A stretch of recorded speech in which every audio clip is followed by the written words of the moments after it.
أعوذ بالله من الشيطان الرجيم. بسم الله الرحمن الرحيم.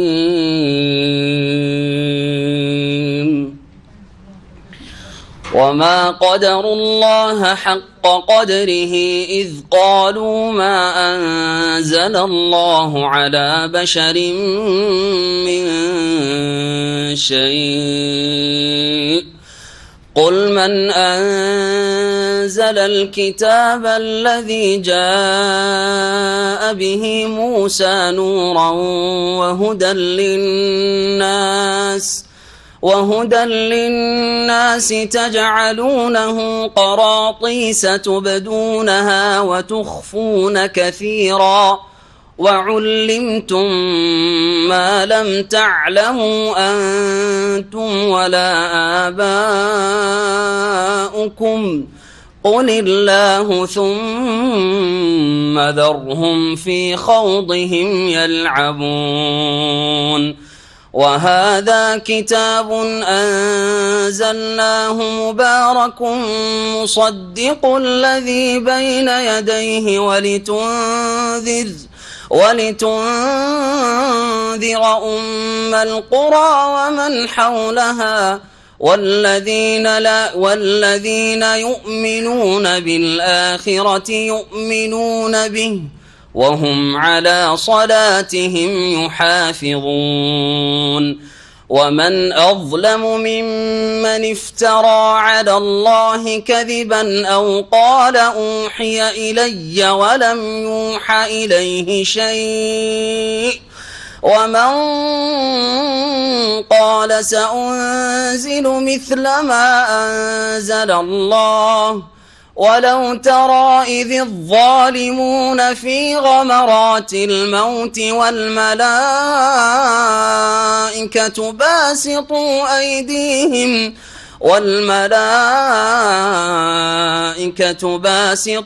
أيديهم أخرجوا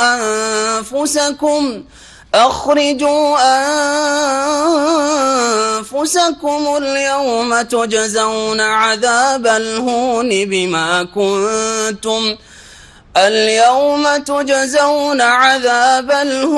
بما كنتم تقولون على الله غير الحق وكنتم عن آياته تستكبرون.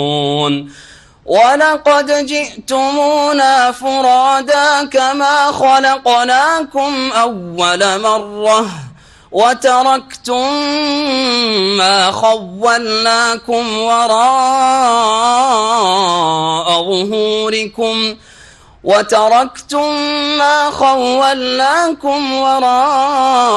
ظهوركم وما نرى معكم شفعاءكم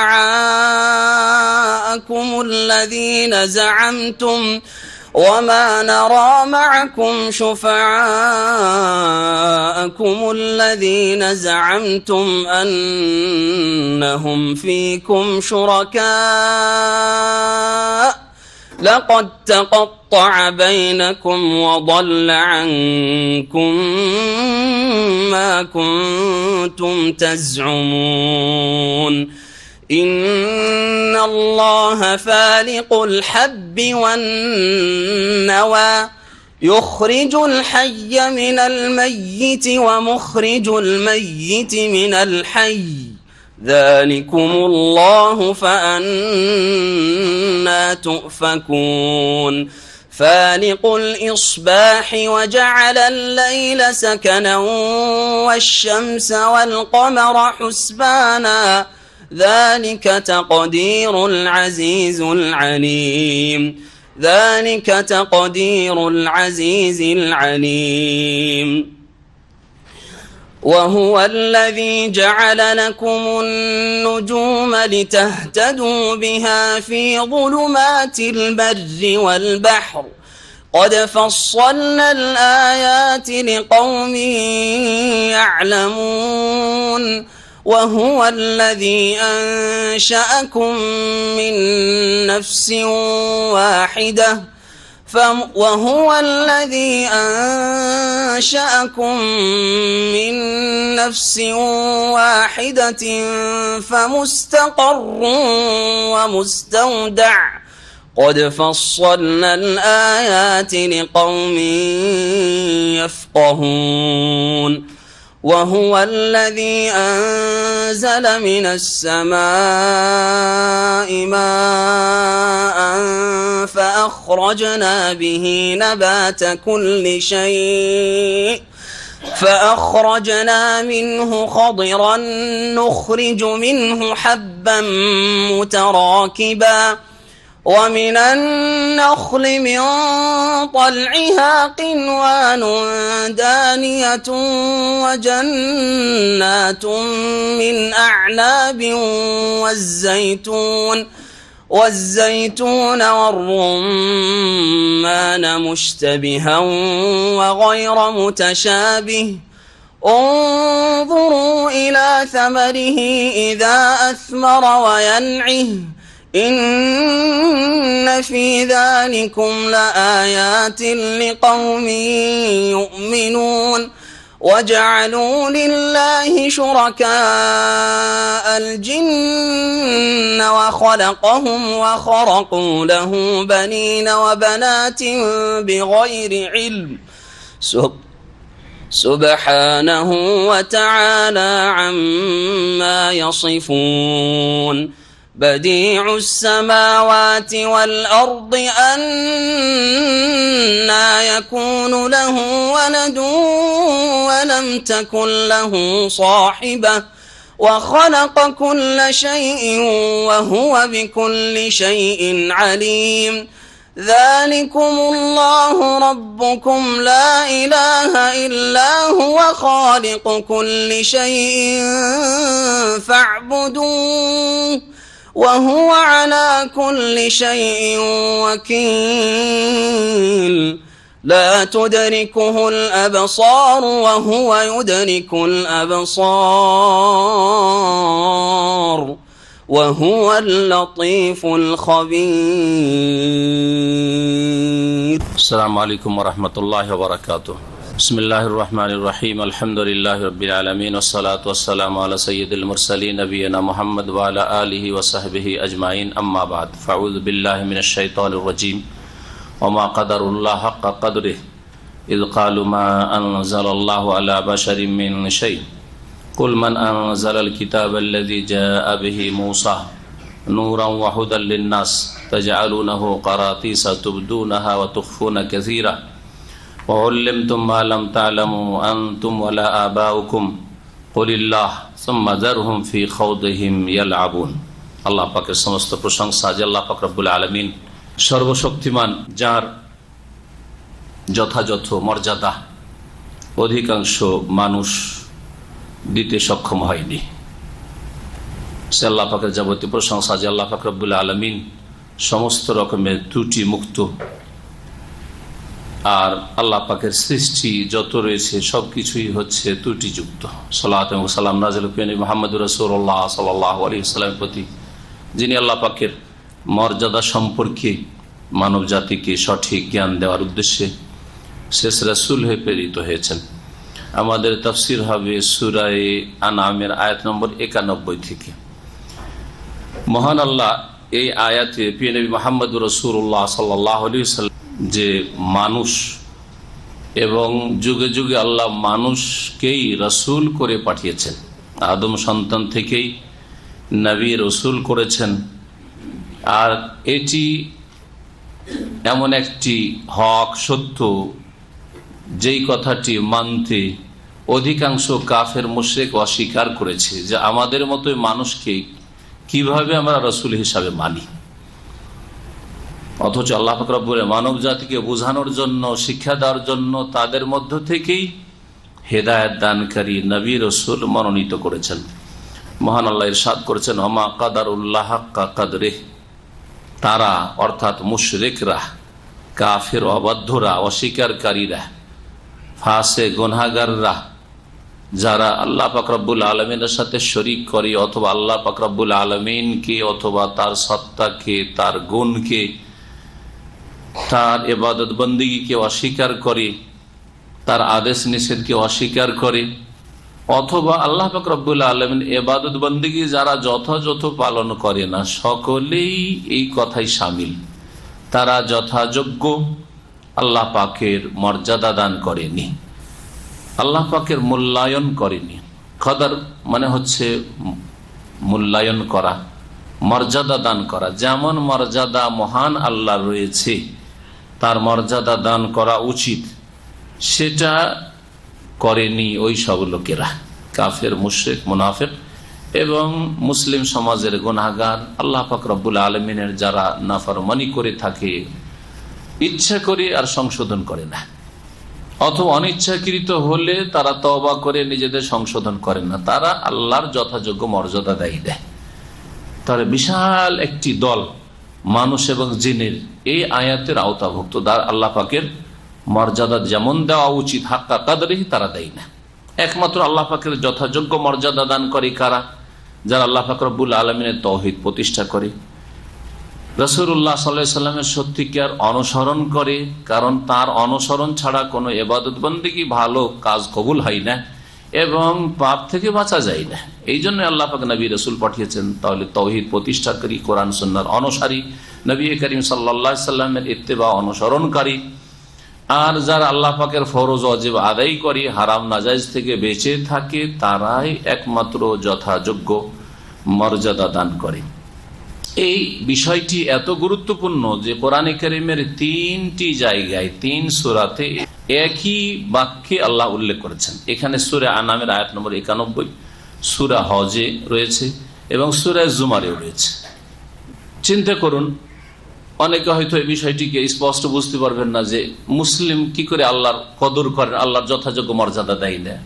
আপনি মুসলিম কিন্তু আপনার জীবনে গুনাহ হইতে আছে, এমন কিছু কাজ করছেন যেই কাজগুলি আপনার বাপের সামনে করতে পারবেন না, আপনার মায়ের সামনে করতে পারবেন না, আপনার শ্বশুর শাশুড়ির সামনে করতে পারবেন না, আমাদের সামনে করতে পারবেন না, পরে একজন সাধারণ মানুষের সামনে করতে পারবেন না। সেই কাজটি আপনি নির্জনে করছেন।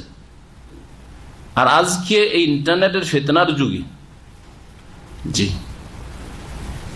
বলেন যে অধিকাংশ মানুষ যারা ইন্টারনেট নাড়াচাড়া করে, একা একা অনেক কিছু দেখে, হঠাৎ করে যদি স্ত্রী আসে তাও চট করে বন্ধ করে দিবে যে না, ওর সামনে এটা দেখবো না।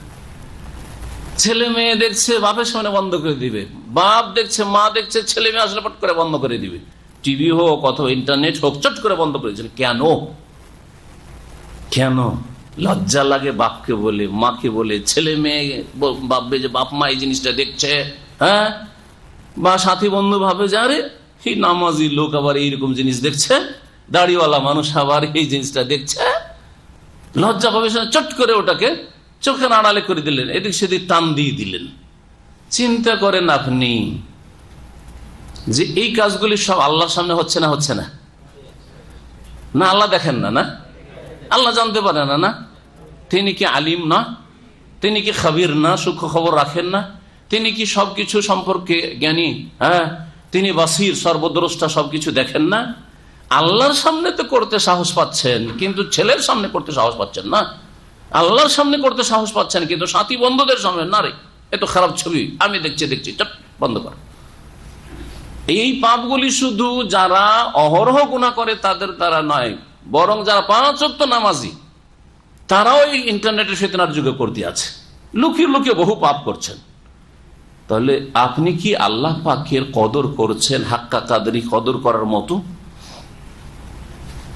চিন্তা করুন আপনি। এইভাবে যে কোনো ক্ষেত্রকে আপনি নিয়ে নেন, যারা শিরক করে, কি করে আল্লাহকে বাদ দিয়ে ওই দুর্গার দরগায় চাইতে যায়, কোথায় আল্লাহর কদর করল? আল্লাহ যিনি একক তার সাথে কি করে শরীক সাব্যস্ত করলো? আল্লাহর কোথায় কদর করলো? একটা মৃতকে, জিলানি চিস্তিকে মহান উদ্ধারকারী গৌসুল আজম বানিয়ে দিল, গরিবের দাতা গরিব নওয়াজ বানিয়ে দিল, দস্তগীর হাত ধরে উদ্ধারকারী বানিয়ে দিল। হ্যাঁ, কোথায় তো কদর করলো? কোথায় কদর করলো আল্লাহ পাক রব্বুল আলামিনের? যারা আল্লাহকে অস্বীকার করলো, তাদের ছাড়া মুসলিম সমাজের যত পাপকারী গুনাহকারীরা রয়েছেন, হ্যাঁ, মানুষের সামনে পাপ করতে লজ্জা পাই, কিন্তু আল্লাহর সামনে সব সময় পাপ করতে থাকি, অথবা কোন সময় দিনে পাপ করতে থাকি। কোথায় কদর করলেন? যেমন কদরটা করা উচিত ছিল আল্লাহ পাক রব্বুল আলামিনের। এই আয়াত দ্বারা যদি সত্যিকারে আমরা নিজেদের ইসলাহ করতে চাই, সংশোধন করতে চাই, প্রত্যেকের সংশোধনের জন্য এতটুকু যথেষ্ট নয় কি যে আল্লাহ পাকের তারা কদর করার মতো কদর করলো না, মর্যাদা যেমন দেওয়া উচিত ছিল তেমন দিল না, তাদের যেটা উচিত ছিল সেই উচিত কাজটা অনুচিত কাজ করে যাচ্ছে।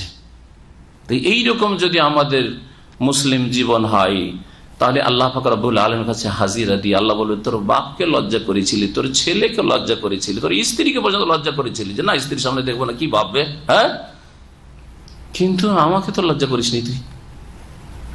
তাহলে আমার চাইতে বড় তারা ছিল তোর কাছে, আমার চাইতে বড় যাকে বেশি লজ্জা করেছিস তারা আমার চাইতে তোর কাছে বড় ছিল, যা তাদের কাছ থেকে কি পাবি নে, তাদের কাছ থেকে কি অবস্থাটা হবে চিন্তা করুন সেই বিচার দিনে। আল্লাহ পাক যেন বুঝার তৌফিক দান করেন, সংশোধনের তৌফিক দান করেন। এই কাফের মুশরিকেরা এই কথার মাধ্যমে বা এই ভ্রান্ত ধারণার মাধ্যমে তারা আল্লাহর যথাযোগ্য মর্যাদা দান করেনি। কি ইয ক্বালু, যখন তারা বলেছিল মা আনজালাল্লাহু আলা বাশারিন মিন শাই, যে মানুষের ওপর আল্লাহ কখনো কোনো কিছুই নাজিল করেন নাই। মানুষ আবার মুহাম্মদ সাল্লাল্লাহু আলাইহি ওয়াসাল্লাম, আর তার কাছে কোরআন নাজিল হয়েছে, এটা হতেই পারে না। কখনো কোনো মানুষের কাছে আল্লাহ আসমানি কিতাব ওহী কখনো নাজিল করেননি। অস্বীকার করেছে। মানুষকে কি করে নবী মানবো, রাসূল মানবো?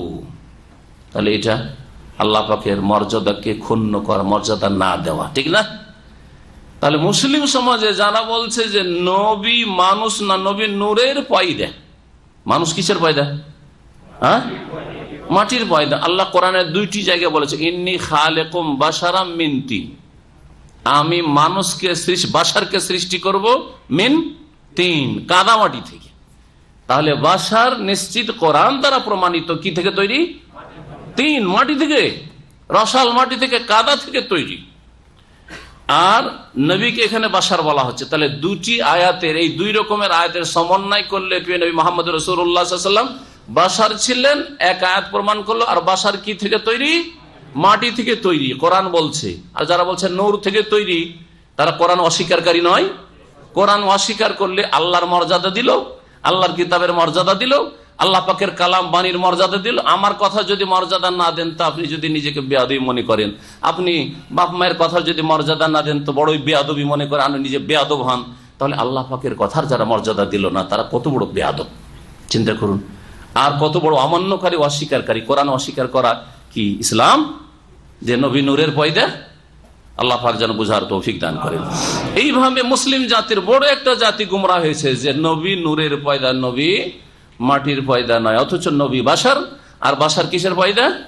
খালিকুম বাশারাম মিন তিন মিন সালসালিম মিন হামাইম মাসনুন।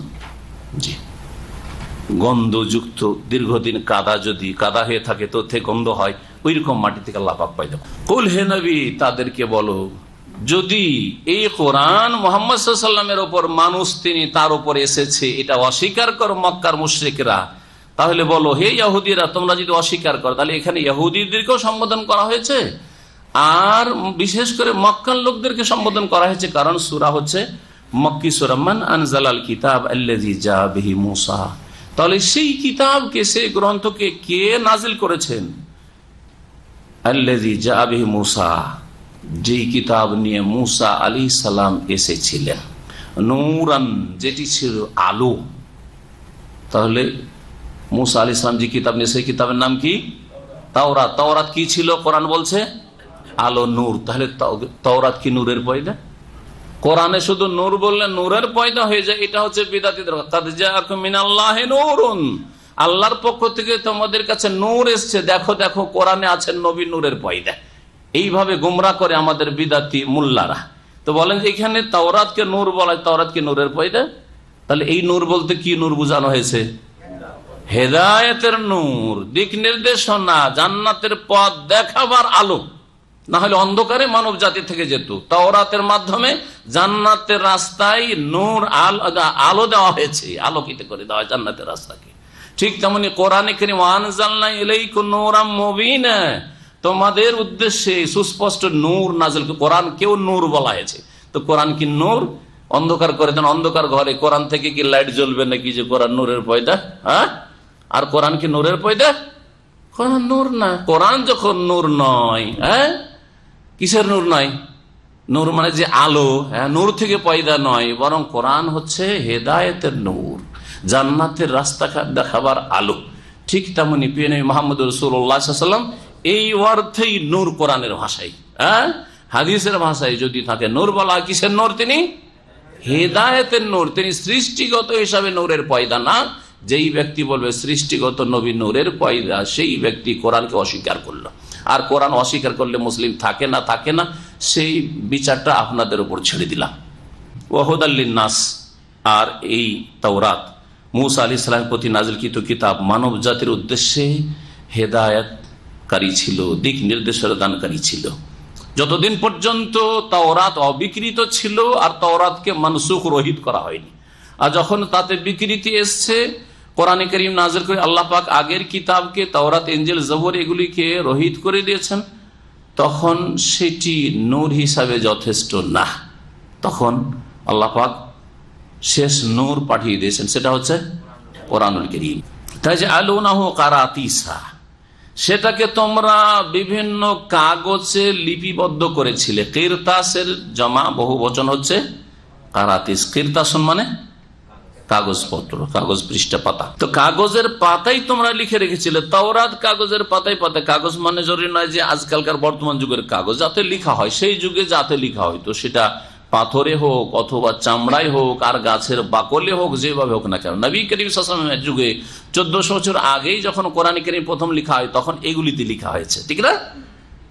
তারপরে এই যে বর্তমান যুগের যে কাগজ, সেই পেপার আব্বাসী খেলাফতের যুগে প্রথম আবিষ্কার হয়েছে। তার আগে ওমাইয়ার যুগেও কাগজ আবিষ্কার হয়নি, কাগজ আসেনি।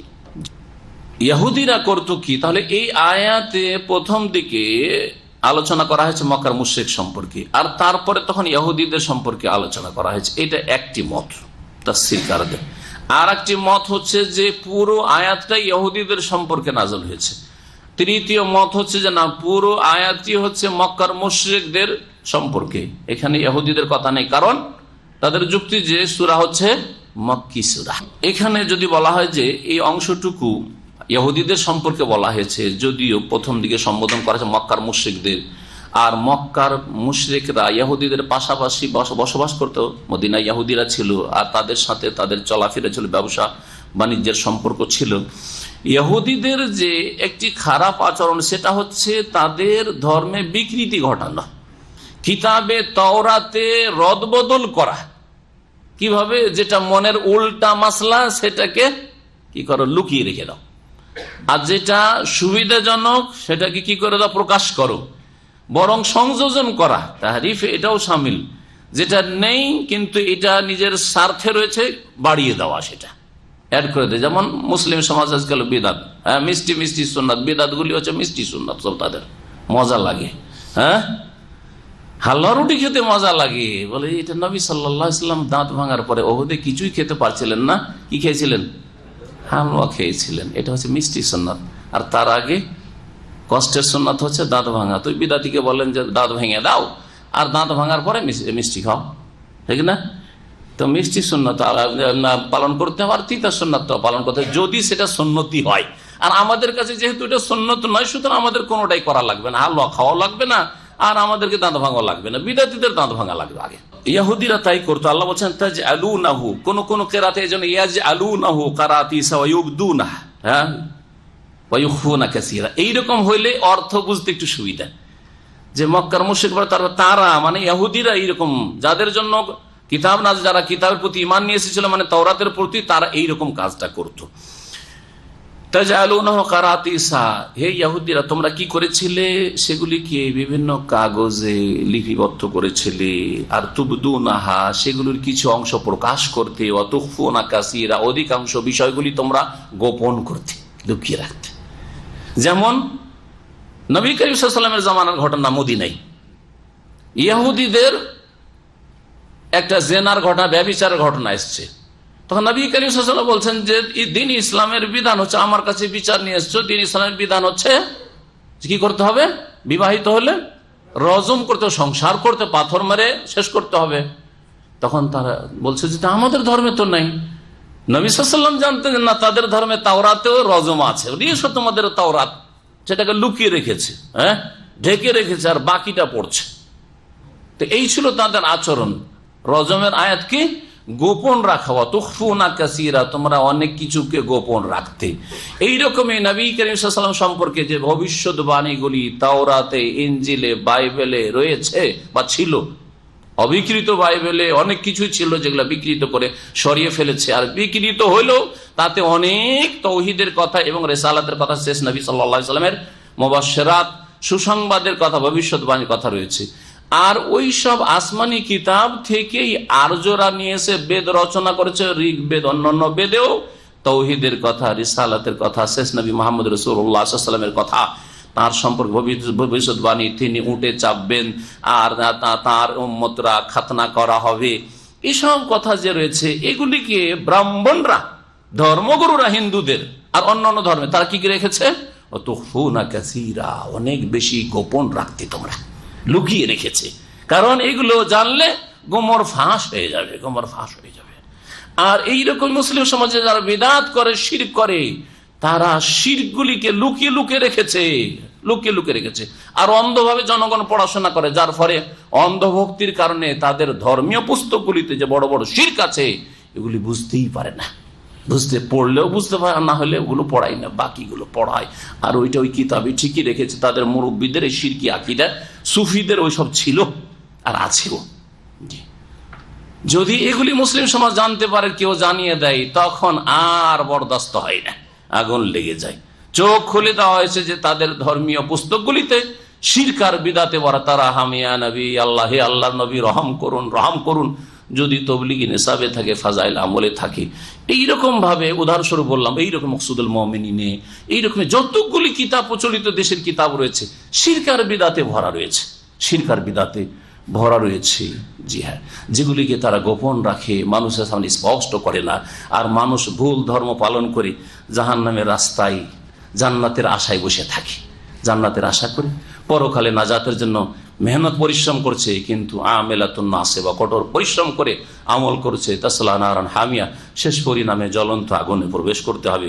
আল্লাহ পাক যেন আমাদের চোখ খোলার তৌফিক দান করেন, চোখ খুলে দেখার এবং জানার এবং মানার, পালন করার তৌফিক দান করেন, সংশোধনের তৌফিক দান করেন। এই ছিল আগের যেগুলি গুমরাহ জাতি, তাদের বদ চরিত্র, হক কথাকে গোপন রাখা। এবং তোমাদেরকে শেখানো হয়েছিল এমন বিষয়গুলি যেগুলি তোমরাও জানতে না, তোমাদের পূর্বপুরুষরাও জানতো না। তাওহীদের কথা তোমাদের পূর্বপুরুষরা অনেকে জানতো। 300 বছর ধরে শিরক চলতে আছে মক্কায়, সুতরাং পূর্বপুরুষরা তাওহীদ সম্পর্কে জাহেল, মূর্খ হয়ে গেছে। তোমাদেরকে তাওহীদের জ্ঞান দেওয়া হচ্ছে কোরআনে কারীম দিয়ে, প্রিয় নবী মুহাম্মদ রাসূলুল্লাহ সাল্লাল্লাহু আলাইহি ওয়াসাল্লামের মাধ্যমে। এমন কিছু তোমাদের সামনে স্পষ্ট হচ্ছে যা তোমাদের পূর্বপুরুষরা জানতো না, তোমরা জানতে না। তাহলে মক্কার মুশরিকদেরকে সম্বোধন করা হয়েছে, আর ইহুদিদেরকেও সম্বোধন করা হয়েছে যে তোমরা এমন কিছু যে বিধিবিধান দিন ইসলামের কোরআনে কারীমে এসেছে যেগুলি তোমাদের পূর্বপুরুষরা জানতো না, কিন্তু আল্লাহ তোমাদের সৌভাগ্য করেছেন, সুতরাং ইসলাম গ্রহণ করো, ঈমান নিয়ে আসো, শেষ নবী মুহাম্মদ রাসূলুল্লাহ সাল্লাল্লাহু আলাইহি ওয়াসাল্লাম মেনে নাও। তারপরে আল্লাহ বলছেন কুলিল্লাহ, কুলিল্লাহ, এটা হচ্ছে জবাব কিসের? মান আনজালাল কিতাব, কে এই কিতাব নাজিল করেছে? যেই কিতাবটি আল্লাযী জাআ বিহি মূসা, যেই কিতাব নিয়ে এসেছিলেন কে? মূসা আলাইহিস সালাম। কে নাজিল করেছে? এর জবাব এখন আসছে। কুল, হে নবী বলো, আল্লাহ, আল্লাহ আনজালাল কিতাব আল্লাযী জাআ বিহি মূসা, সেই কিতাবকে আল্লাহ নাজিল করে যেই কিতাব নিয়ে মূসা আলাইহিস সালাম এসেছে। তাহলে মূসা আলাইহিস সালাম যদি মানুষ হয়ে কিতাব নিয়ে আসতে পারেন, তাওরাত রাসূল হয়ে আসতে পারেন, তো মুহাম্মদুর রাসূলুল্লাহ সাল্লাল্লাহু আলাইহি ওয়াসাল্লাম যদি রাসূল হয়ে আসলেন, তো দোষের কথা কোথায় হয়ে গেল? এটা কি নতুন কথা হইল? নতুন কথা নাই। সুম্মা যারহুম ফি খাউযিহিম ইয়ালআবুন, অতঃপর তাদেরকে ছেড়ে দাও, তারা যদি না মানে তাদেরকে ছেড়ে দাও, মানে উপেক্ষা করো, তাদেরকে শিখিয়ে দিয়ে, জানিয়ে দিয়ে, তাদেরকে দিনের দাওয়াত দিয়ে দিয়ে, দিন পৌঁছে দিয়ে, না মানলে আর জবরদস্তি করার কিছু নেই। যারহুম, তাদেরকে ছেড়ে দাও, ফি খাউযিহিম ইয়ালআবুন, তাদের খেল তামাশায় ডুবে থাকতে। বা খাউদ মানে হচ্ছে অসার কথা, অসার অনর্থক কথা, অনর্থক কথা কাজে তাদেরকে খেলাধুলা করতে ছেড়ে দাও। দুনিয়ার কাজে মেতে আছে আর তারপরে বাতিল ভ্রান্ত ধর্মে, ভ্রান্ত আকীদায় ডুবে রয়েছে, ওই অবস্থায় তাদেরকে ছেড়ে দাও, দিনের দাওয়াত পৌঁছে দেওয়া তোমার দায়িত্ব। ওয়াহাযা কিতাবুন আনজালনাহু মুবারাক, আর এই কিতাব কোরআনে কারীম আল্লাহ পাক বলছেন যে আমি তাকে নাজিল করেছি মুবারক, বরকতপূর্ণ করে। কোরআন হচ্ছে মুবারক, কোরআনে দুনিয়া দিন সব ক্ষেত্রে বরকত রয়েছে, শুধু দিনের ক্ষেত্রে বরকত নয়, দুনিয়ার ক্ষেত্রে, জীবনের প্রতিটি ক্ষেত্রে বরকত রয়েছে। এই কোরআন দিয়ে বহু জাতিকে আল্লাহ পাক ওপরে উঠিয়েছেন। হ্যাঁ, যারা দাস ছিল, যারা কৃতদাস ছিল, যারা গোলাম ছিল, তারা বড় বড় আলেম ওলামা হয়েছে। যাদেরকে কেউ চিনত না, তাদেরকে সারা পৃথিবী চিনেছে। কিসের কারণে? কোরআনে কারীমের কারণে। ইমাম বুখারী যদি কোরআন হাদিসের আলেম আর ইমাম না হইতেন তো কে চিনত? ইমাম আবু হানিফা যদি কোরআন হাদিসের আলেম ফাকিহ না হইতেন তো কে চিনত তাকে? তো আল্লাহ পাক এইভাবে বহু জাতিকে, ইন্নাল্লাহ ইয়ারফাউ বিহাযাল কিতাবি আকওয়ামা, নবী মুহাম্মদ রাসূলুল্লাহ সাল্লাল্লাহু আলাইহি ওয়াসাল্লাম বলেছেন যে আল্লাহ পাক রব্বুল আলামিন বহু জাতিকে এই কোরআনে কারীম দিয়ে, কিতাব দিয়ে উপরে উঠিয়েছেন। ইয়ারফাউ ওয়া ইয়াযাউ বি, যারা মেনেছে, যারা শিখেছে, যারা পালন করেছে এবং দাওয়াত দিয়েছে, এই কোরআনী জীবন যারা গড়েছে তাদেরকে আল্লাহ পাক সম্মানিত করেছেন দুনিয়াতেও, আর আখিরাত তো আছেই। ওয়ায়াদাউ বিহি আখারিন, আর বহু জাতিকে আল্লাহ পাক এই আল কোরআনের মাধ্যমে লাঞ্ছিত, অপদস্থ করেছেন। আবু জাহাল, আবু লাহাবের অনুসারী বানিয়েছেন, যারা কোরআনে কারীমকে অস্বীকার করেছে, অথবা কোরআনে কারীম জন্মগতভাবে পেলেও তার হক আদায় করেনি, শিখেও নি, আমলও করেনি, দাওয়াতও দেয়নি, তাদেরকে লাঞ্ছিত, অপদস্থ করেছেন, কেউ জানতে পারেনি। বহু লোক সৌদি আরব থেকে পড়ে গেছে, সৌদি আরবের খরচে মদিনা থেকে পড়ে গেছে, দিন ইসলামের দাওয়াত দেয়নি, নীরব বোবা হয়ে গেছে, দেশে কেউ চেনে না তাকে। চেনে? জি, আমার চাইতে 15 বছরের বড় হবে দাম্মামে আছে একজন, কেউ চেনেন না। আমার চাইতে 15 থেকে 20 বছরের বড় হবে, আমার 10-15-20 বছর আগে মদিনা থেকে পাশ করেছে দাম্মামে, দীর্ঘদিন চাকরি করছে সম্ভবত এখনো, কিন্তু আপনারা কেউ তাকে চেনেন না, ঠিক কিনা বলেন? বহু মানুষ রয়েছে যারা আল্লাহর দিন শিখেছে, কিন্তু আল্লাহর দিনের কথা দায়িত্ব পালন করেনি, ওয়াতাওয়াসাউ বিল হক করেনি, কেউ চেনে না তাকে। কিন্তু মেডিকেলের একজন ডাক্তার আল্লাহর দিনের দাওয়াতের কাজ, সারা বিশ্ব তাকে চিনছে। জি হ্যাঁ, তার উপরে আল্লাহ পাক বলছেন যে এই কোরআন কারীম হচ্ছে মুবারাক, মুসাদ্দিকুল্লাযী বাইনা ইয়াদাইহি, সত্যায়নকারী এই কোরআন, আল্লাযী বাইনা ইয়াদাইহি, ওই সব কিতাব সমূহের যেগুলি তার পূর্বে তার সামনে এসেছিল, মানে অতীতে এসেছিল, তাওরাত, ইনজিল, এগুলি কিতাবের যে সত্য কথাগুলি, আসল কথাগুলি আল্লাহ নাযিলকৃত রয়েছে, সেগুলির সত্যায়নকারী, এগুলি ঠিক। আর যেগুলি কোরআন বিরোধী, সেগুলি হচ্ছে তাদের বানানো, তাদের সংযোজন, অথবা সেগুলি এখন অচল রহিত করেছে এই কোরআনে কারীম। বলে তুনজিরা উম্মাল কোরআ, আর হে নবী যাতে করে সতর্ক সাবধান করো তুমি উম্মাল কোরআ, মানে সমস্ত জনপদের মূল যে জনপদ, সেটি কি? উম্মুল কোরা কোন শহরের নাম? মক্কার নাম। কোরা কারিয়াতুনের বহুবচন, কারিয়াতুন মানে জনপদ, গ্রাম শহর দুটোকে শামিল। কারিয়া গ্রামকে বলা হয়, কারিয়া শহরকে বলা হয়। তো যতগুলি গ্রাম আর শহর রয়েছে সবগুলির মূল আসল হচ্ছে মক্কাতুল মুকাররমা, এই শহর, মক্কার শহর, আল বালাদুল আমিন। তো মক্কাকে যাতে সতর্ক করো, মক্কাকে সতর্ক করা যায় আবার নাকি? কোন বস্তুকে সতর্ক করা যায়? না মক্কার অধিবাসী, এখানে অধিবাসীকে উদ্দেশ্য করা হয়েছে। জি হ্যাঁ, কোরআনে কারীমে এটি হচ্ছে অলংকার ভাষা, আরবির ভাষা অলংকার। আমরাও বলি, আমরা বলে থাকি না এরকম যে সময়টা খারাপ, সময় খারাপ না, এই সময়ের লোকগুলি খারাপ, এই এলাকাটা খারাপ, অহরহ ওই কথাটা বলি, এই মহল্লাটা খুব খারাপ। মহল্লা খারাপ নয়, মহল্লার লোকগুলি খারাপ, মহল্লাবাসী খারাপ, এখানকার বাসিন্দারা খারাপ, ঠিক না? জি হ্যাঁ, ওই রকম এখানে বলা হয়েছে। বলে তুনজিরা উম্মাল কোরআ, যাতে করে তুমি সতর্ক করো। উম্মাল কোরআ মানে সাকিনী উম্মাল কোরআ, যারা মক্কাবাসী, মক্কার অধিবাসী তাদেরকে, ওমান হাউলাহা, শুধু মক্কার লোককে প্রথম, তাদেরকে সেজন্য প্রথম তাদের কথা উল্লেখ করা হয়েছে। নবী কারীম প্রথম দাওয়াত করতে গিয়ে শুরু করেছেন মক্কা থেকে, তারপরে চারপাশে তায়েফ, আশেপাশে, তারপরে মদিনা। জি, ওমান হাউলাহা, আর যারা তার চারিপাশে রয়েছে তাদেরকে সতর্ক করো। চারপাশে মানে শুধু আরব জগৎ না, আরব জগৎ ছাড়াও চারপাশে সারা পৃথিবী। আর এই সারা পৃথিবীর অর্থ শুধু এইখান থেকে নেওয়ার প্রয়োজন নেই, বহু আয়াত এই মর্মে আছে, বহু আয়াত এই মর্মে রয়েছে। আর অনেক সময় আমি তাফসীর করতে গিয়ে সে আয়াতগুলি উল্লেখ করেছি, আল্লাহ পাক যেমন ইরশাদ করে সূরা ফুরকানের শুরুতেই, তাবারাকাল্লাযী নাযালাল ফুরকান আলা আবদিহি লিয়াকুনা লিল আলামিনা নাযীরা, তার বান্দার উপর আল ফুরকান নাযিল করে যাতে করে বিশ্ব জগতের জন্য। তাহলে এখানে শুধু মক্কার চারিদিকের লোকে না, বিশ্ব জগৎ, সারা বিশ্ব, আলামিন, আলাম মানে ওয়ার্ল্ড, সারা বিশ্ববাসীর জন্য যেন তিনি সতর্ককারী হন। এখানেও সতর্কের কথা তুনজিরা বলা হয়েছে, ওখানে বলা হয়েছে নাযীরা। তো বিশ্ববাসীর জন্য নবী মুহাম্মদ রাসূলুল্লাহ সাল্লাল্লাহু আলাইহি ওয়াসাল্লাম সতর্ককারী নবী রসুল হয়ে এসেছেন, সাবধান করার জন্য। জাহান্নামের রাস্তায় যেও না, ইহকাল পরকালকে ধ্বংস করিও না। এইরকম কুল ইয়া আইয়ুহান নাস ইন্নী রাসূলুল্লাহ ইলাইকুম জামিআ ওয়া মা আরসালনাকা ইল্লা কাফফাতাল লিন-নাস, সমস্ত মানুষের রাসূল করে পাঠিয়েছি। ওয়া মা আরসালনাকা ইল্লা রাহমাতাল লিল আলামিন লিউনজিরাকুম বিহি ওয়া মান বালাগ, তোমাদেরকে সতর্ক করছি কোরআন দিয়ে, এবং যার কাছে কোরআনের কথা পৌঁছবে, তাকে, যার কাছে পৌঁছে যায় সারা পৃথিবীতে, তাকেই সতর্ক করা হয়েছে। এইরকম বহু আয়াত কোরআনে কারিমে রয়েছে এই মর্মে যে প্রিয় নবী মুহাম্মদ রাসূলুল্লাহ সাল্লাল্লাহু আলাইহি ওয়াসাল্লামের রিসালাত হচ্ছে সারা বিশ্বব্যাপী সমস্ত মানুষের জন্য। নবী সাল্লাল্লাহু আলাইহি ওয়াসাল্লামকে বেশ কিছু বৈশিষ্ট্য দেওয়া হয়েছে। এই মর্মে যে হাদিসটি রয়েছে অনেকের মুখস্থ থাকার কথা, বলেন উতিতু খামসান, আমাকে 5টি বৈশিষ্ট্য দেওয়া হয়েছে, লাম ইউতাহুন্না আহাদুন ক্বাবলি, আমার পূর্বে কাউকে দেওয়া হয়নি। তার মধ্যে একটি হচ্ছে ওয়া কানান নাবিয়্যু ইউবআসু ইলা কওমিহি খাসসা, আগের নবীদেরকে নিজের জাতির কাছে শুধু পাঠানো হইতো, অবয়স্ত ইলান নাসে আম্মা, আর আমাকে সকল মানুষের উদ্দেশ্যে প্রেরণ করা হয়েছে। আল্লাহ পাক রব্বুল আলামিন তারপরে বলছেন ওয়াল্লাযীনা ইউমিনুনা বিল আখিরাতি ইউমিনুনা বিহি, আর যারা পরকালে বিশ্বাস করে তারাই কোরআনকে বিশ্বাস করবে। পরকালে বিশ্বাস করলেই তখন আল্লাহর বাণীকে বিশ্বাস করবে। পরকাল সম্পর্কে যদি চিন্তা না থাকে তাহলে কেন কোরআনী আইন মানবে, কোরআনী বিধিবিধান মানবে?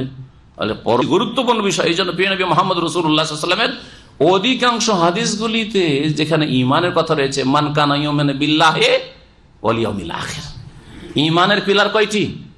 6টি, কিন্তু এই 2টির কথা বিশেষ করে উল্লেখ করা হয়েছে। যেই ব্যক্তি আল্লাহর প্রতি ঈমান রাখে আর আখিরাত পরকালের প্রতি ঈমান রাখে, সে যেন এইরকম কাজ করে অথবা এরকম কাজ না করে। এই মনে বহু হাদিস রয়েছে। আখিরাত মানুষের জন্য যথেষ্ট, যে কোনো মানুষের জন্য পরকালকে বিশ্বাস করা তার একজন সোজা হয়ে চলা মুসলিম হওয়ার জন্য যথেষ্ট।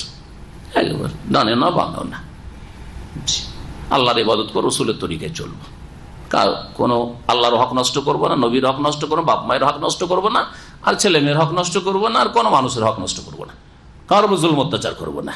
এর জন্য আখিরাত পরকালে আমাকে হিসাব দিতে হবে। এমন জায়গায় যাচ্ছে যেখানে গিয়ে সব কথা জিজ্ঞাসা করা হবে আমাকে। তোমার বাপ মায়ের হক কোথায়, তোমার ছেলে মেয়ের হক কোথায়, তোমার স্ত্রীর হক কোথায়, তোমার স্বামীর হক কোথায়, সব জিজ্ঞেস হবে না? ওখানেই তো যাচ্ছি সবাই। এটা হচ্ছে আখিরাত, এটা হচ্ছে পরকাল, মওতের পরের জীবন। এই কথার বিশ্বাস মানুষের সারা জীবনের ইসলামের জন্য, সংশোধন জন্য যথেষ্ট। এই জন্য আল্লাহ পাক বলছেন যারা আখিরাতকে বিশ্বাস করে তারাই কোরআনকে বিশ্বাস করবে, তারাই নামাজ পড়বে। আর যার পরকালে বিশ্বাস আছে, কিয়ামতের মাঠে প্রথম জিজ্ঞাসা কিসের হবে? মুসলিমকে প্রথম সওয়াল কিসের হবে? নামাজের। তারপরেও মুসলিম শতকরা 98 জন বেনামাজি থাকতে পারে। তাহলে কি আখিরাতে আসলে বিশ্বাস আছে? আয়াত প্রমাণ করে যে আখিরাতে বিশ্বাস নেই, অথবা একেবারে নামে মাত্র, সেজন্য নামাজ নেই, সেজন্য নামাজ নেই। আখিরাতে বিশ্বাস থাকলে প্রথম গিয়ে প্রথম চোটে নামাজ বলো, নামাজ ঠিক বাকি ঠিক, নামাজে গলত সব গলত, যাও, আর কোনো প্রশ্ন নেই। চিন্তা করুন আপনি, যথেষ্ট ইসলামের জন্য। তারপরে ফজরে জাগাইতে হবে, তারপরে ফজরে জাগাইতে হবে। আশ্চর্য, এখানে ইসলামিক সেন্টার আসেন, তারপরে যদি জানতে পারা যায় যে ফজরে নামাজে আসেন না, ফজরে ঘুম ভাঙেন আপনারা, ফজরে জাগেন না, তাহলে কোথায় আপনার কোরআনের প্রতি বিশ্বাস? না আখিরাতে বিশ্বাস। কোরআনের বাস্তবায়নও নেই, পালনও নেই, আর আখিরাতের প্রতি বিশ্বাস আসলে নেই। মিশামিশি দাবি আপনার। আল্লাহ পাক তাই বলছেন যে ওয়াল্লাযীনা ইউমিনুনা বিল আখিরাতি ইউমিনুনা বিহি, যারা পরকালে বিশ্বাস করে তারাই কোরআনে কারীমের প্রতি বিশ্বাস করবে। ওয়া হুম আলা সলাতিহিম ইউহাফিজুন, এবং তারা তাদের সলাতের হেফাজত করবে। দেখুন চলে আসছে, যারা আখিরাতে বিশ্বাসী, তারা কোরআনের প্রতি কি বিশ্বাসী, আর যারা আখিরাত বিশ্বাসী, কোরআনে বিশ্বাসী, তারা নামাজের হেফাজত করবে। তাহলে হতেই পারে না যে জামাতে যায়নি, এটা হইতেই পারে না। পরকাল নিয়ে চিন্তা আছে আর ফজরে যেতে পারেন না, অথচ রাত দিন যদি পয়সার ইনকাম থাকে তো ডিউটি করতে, নাইট ডিউটি করেন না, সারা ডিউটি করছেন, রাত 2-3টায় ফ্লাইটে চাপেন না, অবশ্যই পারছেন, সারা রাত থেকে বসে আছেন ওই ভোর 3-4 ফ্লাইটের জন্য, একটু ঘুমান এমনি, দুনিয়ার কাজের ক্ষেত্রে সবকিছু করতে পারছেন আপনি। আল্লাহ পাক যেন বুঝার তৌফিক দান করেন, আর আখিরাতের প্রতি সত্যিকার ঈমান নিয়ে আসার এবং ঈমানের নবায়নের তৌফিক দান করেন। ওয়ামান আযম মান ইফতারা আলাল্লাহি কাযিবা, এরপরে আল্লাহ পাক বলছেন বড় জালেমদের কথা। জালেম তো যে কোনো পাপী হচ্ছে জালেম, কিন্তু বড় জালেম কারা? শিরক হচ্ছে সবচেয়ে বড় জুলুম, সুতরাং মুশরিক হচ্ছে বড় জালেম। ওর সাথে সাথে আরো বড় জালেম মুশরিকদের মতোই আছে, তাদের কথা এখানে উল্লেখ করা হয়েছে। ওমান আযলামু মিম্মান ইফতারা আলাল্লাহি কাযিবা, ওর চাইতে বড় জালেম আর কি হতে পারে যে আল্লাহ সম্পর্কে মিথ্যা রচনা করে, আল্লাহ সম্পর্কে মিথ্যা কথা বলে। মুশরিক আল্লাহ সম্পর্কে মিথ্যা কথা বলে না। আল্লাহ তার সত্তা জাতেও এক, সিফাত গুণেও এক, রুবুবিয়াত কাজেও এক, ইবাদত তাতেও, উলুহিয়াত তাতেও এক, ঠিক কিনা? এটা হচ্ছে তাওহীদ। যারা শিরক করে তাহলে এইগুলির কোন একটি ক্ষেত্রে বা সবগুলি ক্ষেত্রে, কিছু ক্ষেত্রে কি করে? আল্লাহর সাথে শরীক সাব্যস্ত করে, ঠিক কিনা? এটা মিথ্যা কথা নয়। তাওহীদ হচ্ছে সত্য আর শিরক হচ্ছে মিথ্যা, মিথ্যা রচনা আল্লাহ সম্পর্কে। আল্লাহর ইবাদতে শরীক আছে। সেজদা দুই রকম, তাজিমের সেজদা, ইবাদতের সেজদা। তাজিমের সেজদা হুজুর পীরকে করা যাবে, কবর মাজারে করা যাবে, আর ইবাদতের সেজদাটা আল্লাহ। হ্যাঁ, জি হ্যাঁ, এটা মিথ্যা রচনা আল্লাহ সম্পর্কে নয়। যে আল্লাহ বড় বড় গৌস কুতুবকে সারা পৃথিবীর নিয়ন্ত্রণের দায়িত্ব দিয়ে দিয়েছেন, তাসারুফ করে তারা। হ্যাঁ, কলবের খবর রাখে, সুফিজমের কথা। বোঝা গেছে? এগুলো মিথ্যা রচনা নয়। তাহলে এরা বড় জালেম কিনা? ধর্মের নামে বড় জালেম। ভালো করে শুনে রাখেন, এক হচ্ছে বিধর্মী নাস্তিক বড় জালেম, আর ধর্মের নামে এগুলো বড় জালেম। যারা ধর্ম সম্পর্কে, দিন সম্পর্কে মিথ্যা কথা বলে, অবাস্তব কথা, কোরআনে নেই, হাদিসে নেই, তারপরও ধর্ম পালন হয়, এটা হচ্ছে সবচেয়ে বড় জুলম। জি, আল্লাহ পাক তারপরে ইরশাদ করছেন আও কালা ওহিয়া ইলাইয়া, অথবা বলে আরেক শ্রেণীর লোক জালেম, বড় জালেম, যারা বলে আমার কাছে ওহী করা হয়েছে, নবী হওয়ার দাবি করে। নবী সাল্লাল্লাহু আলাইহি ওয়াসাল্লামের জামানায় কয়েকজন নবুয়তের দাবি করেছিল, নাম জানেন আপনারা? হ্যাঁ, যেমন সুখ্যাতর নাম জানতে হয়, কুখ্যাতর নাম জানতে হয়, তার অনিষ্ট থেকে বা ওই রকমগুলি কিয়ামত পর্যন্ত আসতে থাকবে। কাজ্জাব, দাজ্জাল নবী আসতে থাকবে, ওহীর দাবি করবে। আমার কাছে জিবরাইল আসে, আমার কাছে স্বপ্ন যোগে আল্লাহ আসে, আল্লাহ সরাসরি আমার সাথে কথা বলে, এরকম কথা বলে না? বলে না আজকালকার ভণ্ডরা? বলে না? দেওয়ানবাগী ভণ্ড বলে না? সবচেয়ে বড় জালেম। কোরআন বলছে সবচেয়ে বড় জালেম যদি আমার কাছে ওহী হয়, নবী আসে, অথবা আল্লাহ দেখা করে আমার সাথে। সুফিদের একটা কথা আছে, মুহাদ্দিসিনে কেরামরা যখন হাদিস পড়াইতেন, ছাত্ররা হাদিস পড়ছে, বলছে তোমরা হাদিস পড়ছো মানুষের কাছে, আমি সরাসরি আল্লাহর কাছে পড়ি। এটা সুফিদের কথা। এটা ধর্ম সম্পর্কে সবচেয়ে বড় মিথ্যা কথা নয়? তাহলে বড় জালেম না? আও কালা ওহিয়া ইলাইয়া, আল্লাহর সাথে সরাসরি কথা বলছে, মানে ওই হচ্ছে তার উপর, ঠিক কিনা? তো এর চাইতে বড় জালেম কি হইতে পারে যে বলে যে আমার কাছে ওহী করা হচ্ছে? নবী সাল্লাল্লাহু আলাইহি ওয়াসাল্লামের জামানায় অথবা তার শেষ জামানায় সাহাবায়ে কেরামদের যুগে মিথ্যুক নবী দাবি করেছিল কিছু। একজন হচ্ছে যার অনিষ্ট ব্যাপক আকার ধারণ করেছিল, মুসাইলামা কাজ্জাব, ধ্বংস হয়েছে এই নাজদ এলাকায়। জি, আর এমন দেশে ছিল আসওয়াদ আনাসি।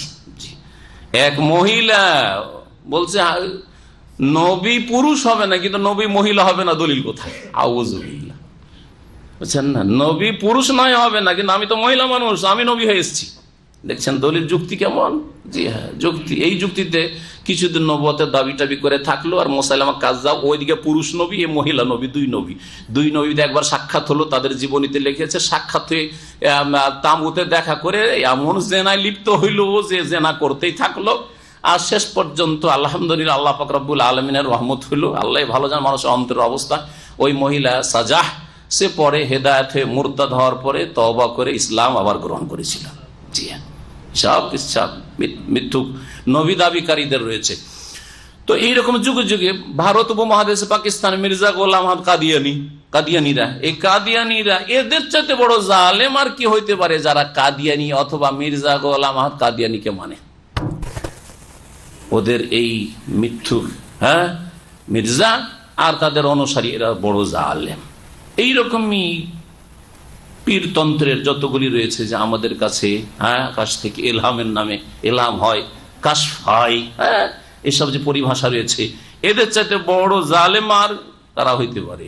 নবী করিম সাল্লাল্লাহু আলাইহি ওয়াসাল্লাম কাশফের মাধ্যমে জানতে পারছেন না যে ওহদে আমার সাহাবীরা শহীদ হয়ে যাবে, ও 70 জন হাফেজকে কোরআনে তালিম দিতে পাঠাবো, ওদেরকে মেরে দিবে? কাশফের মাধ্যমে জানতে পারছেন না যে ওরা বদমাইশ, ওই তায়েফের লোকেরা, হ্যাঁ, ইত্যাদি? কাশফের মাধ্যমে জানতে পারছেন না যে আমার স্ত্রীর হাতটা অমুক জায়গায় পড়ে আছে, বা আমার স্ত্রী ছুটে গেল, আমরা চলে গেলাম? কোনো কাশফ হলো না, আর এদের কাশফায়।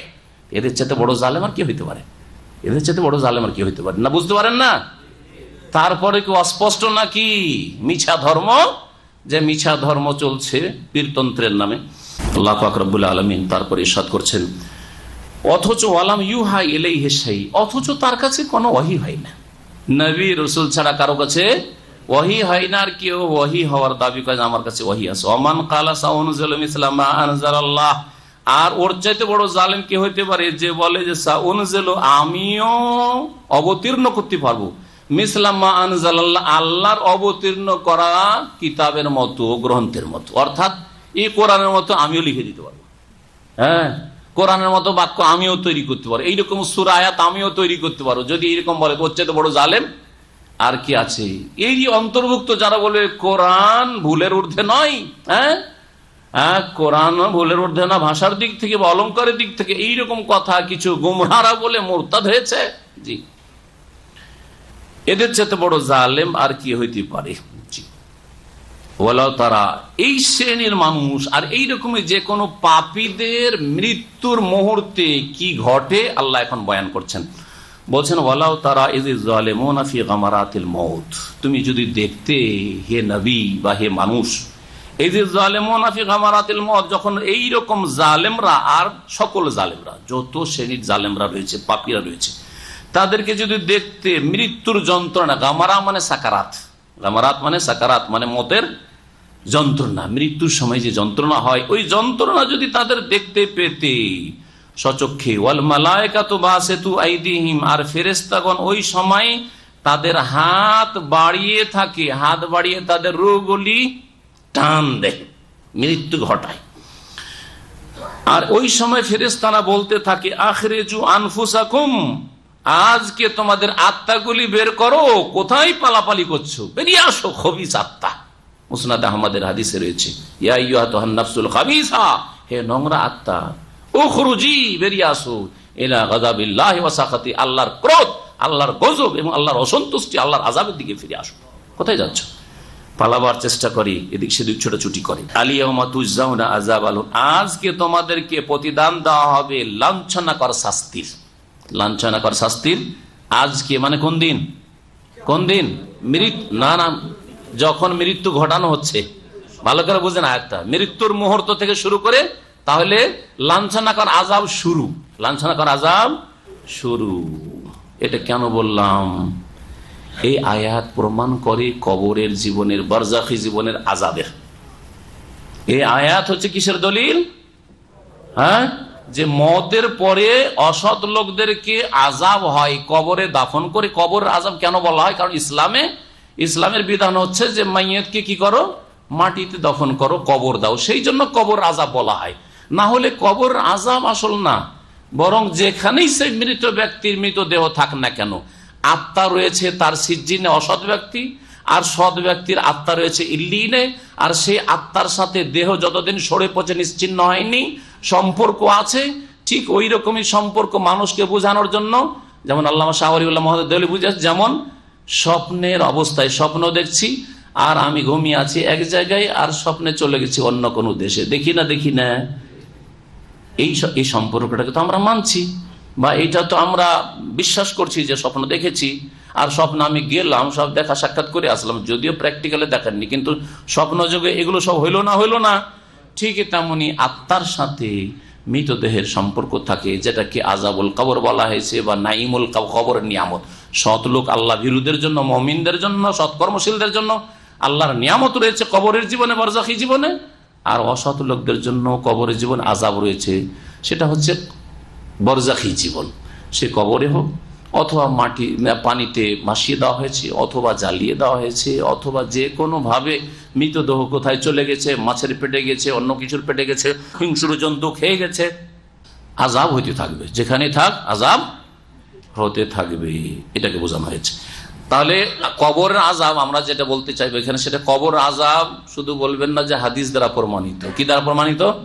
কোরআনে কারীম দ্বারা প্রমাণিত। সুতরাং কবরের আযাবকে কেউ যদি অস্বীকার করে, কবরের নিয়ামতকে কেউ যদি অস্বীকার করে, তাহলে সেই ব্যক্তি কোরআন অস্বীকার করলো।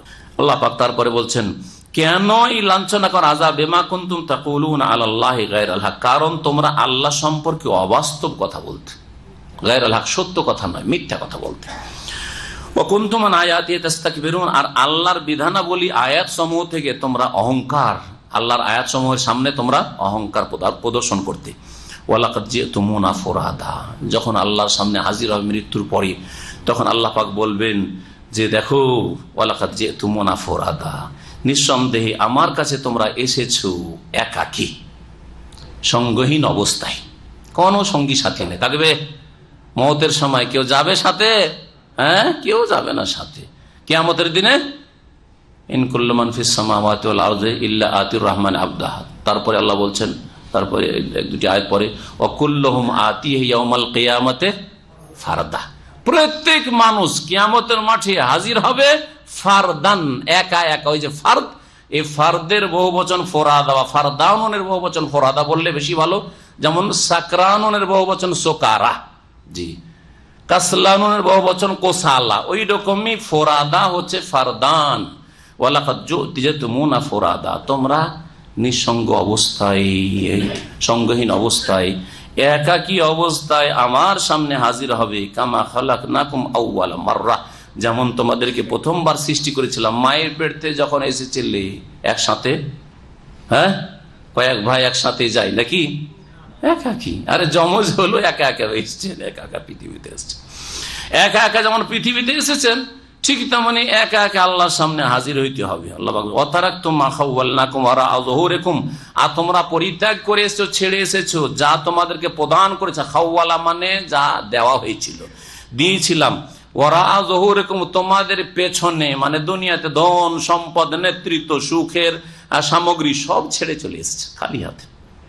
সত্যিকার অর্থ যদি চিন্তা করেন, যতই টাকা পয়সা ইনকাম করেন আর যতই দুনিয়ার ভোগ বিলাসের সামগ্রী আপনি সঞ্চয় করে নেন, যাওয়ার সময় কি খালি হাতে যেতে হবে। আপনি বাসা যেটা ভাড়া বাড়িতে ভাড়া বাসাতে থাকলেও একাই যেতে হবে। আর বিশাল যদি ভিলার অট্টালিকা একেবারে রাজ প্যালেসও তৈরি করেন, তারপরেও একাই বেরিয়ে যেতে হবে, খালি হাতে বেরিয়ে যেতে হবে, খালি হাতে বেরিয়ে যেতে হবে। আর তারপরেও পয়সার জন্য, ধন সম্পদের জন্য এত মরিয়া, হারাম খাওয়া। একটু চিন্তা করুন, আল্লাহ পাক যেন আখিরাতের সম্পর্কে চিন্তাশীল হওয়ার তৌফিক দান করেন। আল্লাহ পাক বলছেন যে ওমানারা মাকুম শুফাকুম, আর তোমাদের সাথে তোমাদের সুপারিশকারী সেসব উপাস্য দেখছি না। তোমরা যেসবের উপাসনা করেছিলে, কোথায় তোমাদের গোস কুতুব আবদাল, আর কোথায় তোমাদের দুর্গা দরগা, ওগুলোকে নিয়ে এসো। হ্যাঁ, এগুলোকে নিয়ে এসো, ওরা যে তোমাদের কাজে আসবে, সুপারিশ করবে, ওসিলা হবে, ওসিলাগুলিকে নিয়ে এসো। যারা ওসিলা বলেছে ওসিলা, যারা মাধ্যম বলেছে মাধ্যম, নিয়ে আসো তোমাদের ওগুলোকে। আল্লাযীনা যামতু, যাদের সম্পর্কে তোমাদের ধারণা ছিল যে আন্নাহুম ফীকুম শুরাকা, যে তোমাদের ক্ষেত্রে তারাও শরীক রয়েছে আল্লাহর সাথে, আল্লাহর সাথে ওরাও অংশ রাখে। আল্লাহও ছেলে মেয়ে দিতে পারে, তারাও দিতে পারে। আল্লাহ রোগ ভালো, তারাও ভালো করে রোগ। হ্যাঁ, আল্লাহ বালা মুসিবত দূর করেন, তারাও দূর করে। আল্লাহ সুখ দুঃখের মালিক, তারাও সুখ দুঃখের মালিক। আল্লাহ নিয়ন্ত্রণ করেন আর তারাও পৃথিবীর নিয়ন্ত্রণ করে ধৈর্য আছে, না হয় আল্লাহর গজবে ধ্বংস হয়ে যেত। এসব আকীদা আছে না নাই সুফিদের? সুফিদের আকীদা প্রত্যেক গ্রামের পাশে আল্লাহর কুতুবরা আছে, আল্লাহর কুতুবরা পৃথিবীকে ধৈর্য আছে, না তো যত পাপ হচ্ছে সব শেষ করে দিত আল্লাহ। আল্লাহ শেষ করতে চাচ্ছে, কিন্তু এরা ধৈর্য আছে, এমন জোরে ধৈর্য আছে, আল্লাহ পারছে না। নাউজুবিল্লাহ। অমা কাদারুল্লাহ কাদারি, এরা আল্লাহর মর্যাদা দিল না, এই গোস কুতুব মৃতগুলোর মর্যাদা দিল, মৃতগুলোর মর্যাদা অতিরঞ্জন করলো, আল্লাহর মর্যাদা দিল না। লাকাদ তাকাত্তা বাইনাকুম, তোমাদের সম্পর্ক তাদের সাথে ছিন্ন হয়ে গেছে, নেই কোনো সম্পর্ক। ওইসব গোস কুতুব বাদ দাও, আর নেই, আখিরাতে কোনো সম্পর্ক নেই তাদের সাথে, ছিন্ন হয়ে গেছে। ওয়াদাল্লা আনকুম মা কুনতুম তাজউমুন, যেসব তোমরা ভ্রান্ত ধারণা করতে, সেগুলি তোমাদের থেকে উধাও হয়ে গেছে। যাদের সম্পর্কে ধারণা ছিল যে তারা তোমাদের সুপারিশই হবে, বড় বড় জাহাজ নিয়ে আসার কেসা শুনেছেন না শোনেন নাই? হাসরের মাঠে বড় বড় জাহাজ নিয়ে আসবে, আর জাহাজে করে নিয়ে গিয়ে জান্নাতের গেটে লাগিয়ে দিবে। হ্যাঁ, কারা বলেছে? হক্কানি পীরেরা, যাদেরকে দেশে হক্কানি বলা হচ্ছে বাংলাদেশে, তাদের বক্তব্য আছে, ভালো করে শোনেন। আল্লাহ বলছেন উধাও হয়ে যাবে, জাহাজ উধাও হয়ে যাবে। দল্লা আনহুম মা কুনতুম তাজুমুন, যা ধারণা করতে সব উধাও, দুনিয়ার ধারণা বাতিল ধারণা। আল্লাহ পাক রব্বুল আলামিন যে সর্বশক্তিমান, তার কিছু গুণাবলী, তার রুবুবিয়্যাত, তার কাজ, হ্যাঁ, এগুলি আল্লাহ পাক এখানে বর্ণনা করছেন কয়েকটি আয়াতে। ইন্নাল্লাহা ফালিকুল হাব্বি ওয়ান নাওয়া, নিঃসন্দেহে আল্লাহ রব্বুল আলামিন শস্য, বীজ এবং আটি অঙ্কুরিতকারী, অঙ্কুরিত করেন। ফালাকা ইয়াফলুক মানে বিদীর্ণ করা, ফালাক মানে হচ্ছে বিদীর্ণ করা, ফাড়া, ফাটল ধরানো। তো ইন্নাল্লাহ, নিঃসন্দেহে আল্লাহ পাক রব্বুল আলামিন শস্য বীজ, হাব মানে হচ্ছে শস্য বীজ, শস্য দানা, ওয়ান নাওয়া মানে হচ্ছে আঠি, আঠিতে কি, আঠিকে অঙ্কুরিত করেন। ইউখরিজুল হাইয়া মিনাল মাইয়িতি, এবং তিনি জীবন্তকে নির্গত করেন মৃত থেকে, মৃত থেকে জীবন্তকে বের করে নিয়ে আসেন। যেমন হ্যাঁ হ্যাঁ ছিল মৃত, জীবন্ত করেন। দানাতে কোনো প্রাণ ছিল না, দানাতে যখন পানি পেল মাটির সাথে তখন হ্যাঁ জীবন্ত। এটাও একটা মানুষের ক্ষেত্রে, মানুষের সৃষ্টির ক্ষেত্রে, হ্যাঁ, মৃত থেকে জীবিতকে বের করে নিয়ে আসেন। বীর্য ছিল মৃত, হ্যাঁ, ছিল না, ছিল না, হ্যাঁ, সেখান থেকে জীবন্তকে বের করে নিয়ে আসলেন। মুখরেজুল মাইয়িতি মিনাল হাই, এবং মৃতকে বের করেন তিনি মিনাল হাই, জীবন্ত থেকে। জি, জীবন্ত মানুষ থেকে বীর্য নির্গত হয়ে আসছে। জি হ্যাঁ, মৃতকে জীবিত থেকে বের করে নিয়ে আসেন। এইরকম বহু ক্ষেত্র রয়েছে। জালিকুমুল্লাহ, তিনি হচ্ছেন আল্লাহ, তিনি হচ্ছেন আল্লাহ। এই কাজগুলি কার? আল্লাহর। তাহলে কেউ রুজি দিতে পারে? হ্যাঁ, যে ফসল সৃষ্টি করতে পারেন না, হ্যাঁ, যে গাছপালা সৃষ্টি করতে পারেন না, সে কি রুজি দিতে পারে? তাহলে কি করে গরিবের দাতা গরিব নওয়াজ হবে? হ্যাঁ, বলেন দেখি, আল্লাহ ছাড়া কেউ। ফান্না তুফাকুন, সুতরাং কোন দিকে তোমরা উল্টো ফিরে যাচ্ছ? ফালিকুল ইসবাহি, যিনি ভোরের আলো বিদীর্ণকারী। ফালিকুল ইসবাহ, যিনি ভোরের আলো দানকারী। ওয়া জাআলাল লাইলা সাকানা, রাতকে তিনি আরাম বিশ্রামের জন্য সৃষ্টি করেছেন। ওয়াশ শামসা ওয়াল কামারা হুসবানা, এবং সূর্য চন্দ্রকে গণনা করার উদ্দেশ্যে আল্লাহ পাক সৃষ্টি করেছেন। সূর্য চন্দ্র না থাকলে আমরা রাত দিন টের পেতাম না, মাসের টের পেতাম না, ঠিক কিনা? অনুমান ভিত্তিক অন্যান্য মাসগুলির মতো করতে হতো, কিন্তু চাঁদের মাধ্যমে একটা মূর্খ অশিক্ষিত চাঁদ দেখছে, দেখে বুঝে নিয়েছে যে এক মাস গেল, এক চাঁদ গেল। হ্যাঁ, আগে ওই মা খালাদের কাছ থেকে শুনতাম যে 5 চাঁদ হয়ে গেছে, হ্যাঁ, এই 3 চাঁদ হইল, 3 মাস বলতো না, চাঁদই বলতো। যালিকা তাকদীরুল আজিজুল আলিম, এগুলি হচ্ছে মহাপরাক্রান্ত এবং যিনি সর্বজ্ঞ তার পক্ষ থেকে সুনির্ধারিত তাকদীর। আল্লাহ পাক এগুলি কি করেছেন? সুনির্ধারিত করেছেন, এগুলি আল্লাহর পক্ষ থেকে নিয়ন্ত্রিত। ওয়াহুয়াল্লাযী জাআলা লাকুমুন নুজুম, আর আল্লাহ সেই সত্তা যিনি তোমাদের জন্য তারকা রাজি সৃষ্টি করেছেন। নাজমের বহু বচন হচ্ছে নজুম। তারকা কেন আল্লাহ সৃষ্টি করেছেন? এখানে বড় একটি উদ্দেশ্য উল্লেখ করা হয়েছে। 3টি উদ্দেশ্যের কথা প্রিয় নবী মুহাম্মদ রাসূলুল্লাহ সাল্লাল্লাহু আলাইহি ওয়াসাল্লাম বা সাহাবায়ে কেরামদের আসারে রয়েছে। তার একটি হচ্ছে এইটি কোরআনে কারীম উল্লেখ করা হয়েছে, কি? সেটা হচ্ছে লিতাহতাদু বিহা ফি যুলুমাতিল বাররি ওয়াল বাহর। ছোটকালে যখন বিজ্ঞান পড়ি, বিজ্ঞান তো আজকে আসলো, কিন্তু কোরআনে 1400 বছর আগে বলা হয়েছে। হ্যাঁ, বিজ্ঞানে কি পড়েছি যে তারকা দিয়ে কি করা যায়? দিক নির্ণয় করা যায়। ছোটকালে এখনো মনে আছে, পড়েছি বড় স্কুলে, দিক নির্ণয়। আল্লাহ বলছেন লিতাহতাদু বিহা, যাতে করে তারকাগুলির মাধ্যমে তোমরা রাস্তা পাও, হ্যাঁ, দিক নির্ণয় করতে পারো। ফি যুলুমাতিল বাররি ওয়াল বাহরি, স্থল এবং সমুদ্রের অন্ধকার সমূহে। স্থলের অন্ধকার, কিছু বুঝতে পারছেন না, হ্যাঁ, যে কোন দিক পূর্ব পশ্চিম কিছু বুঝতে পারছেন না, ওই তারকা দেখে বুঝতে পারে, ধ্রুব তারা দেখে, হ্যাঁ, বা বিভিন্ন তারা দেখে বুঝবেন। আর এইরকমই সাগরের অন্ধকার, হ্যাঁ, পানি পথে মানুষ যখন থাকে সেখানে একেবারে অন্ধকার, সুবহানাল্লাহ। স্থলেও তো হয়তো বাড়ি ঘর থাকতে পারে, কোনো মানুষজন থাকতে পারে, হয়তো আলো টালো জ্বালাচ্ছে, কিন্তু সাগরে অন্ধকার আর অন্ধকার, কিছুই দেখা যায় না সেখানে।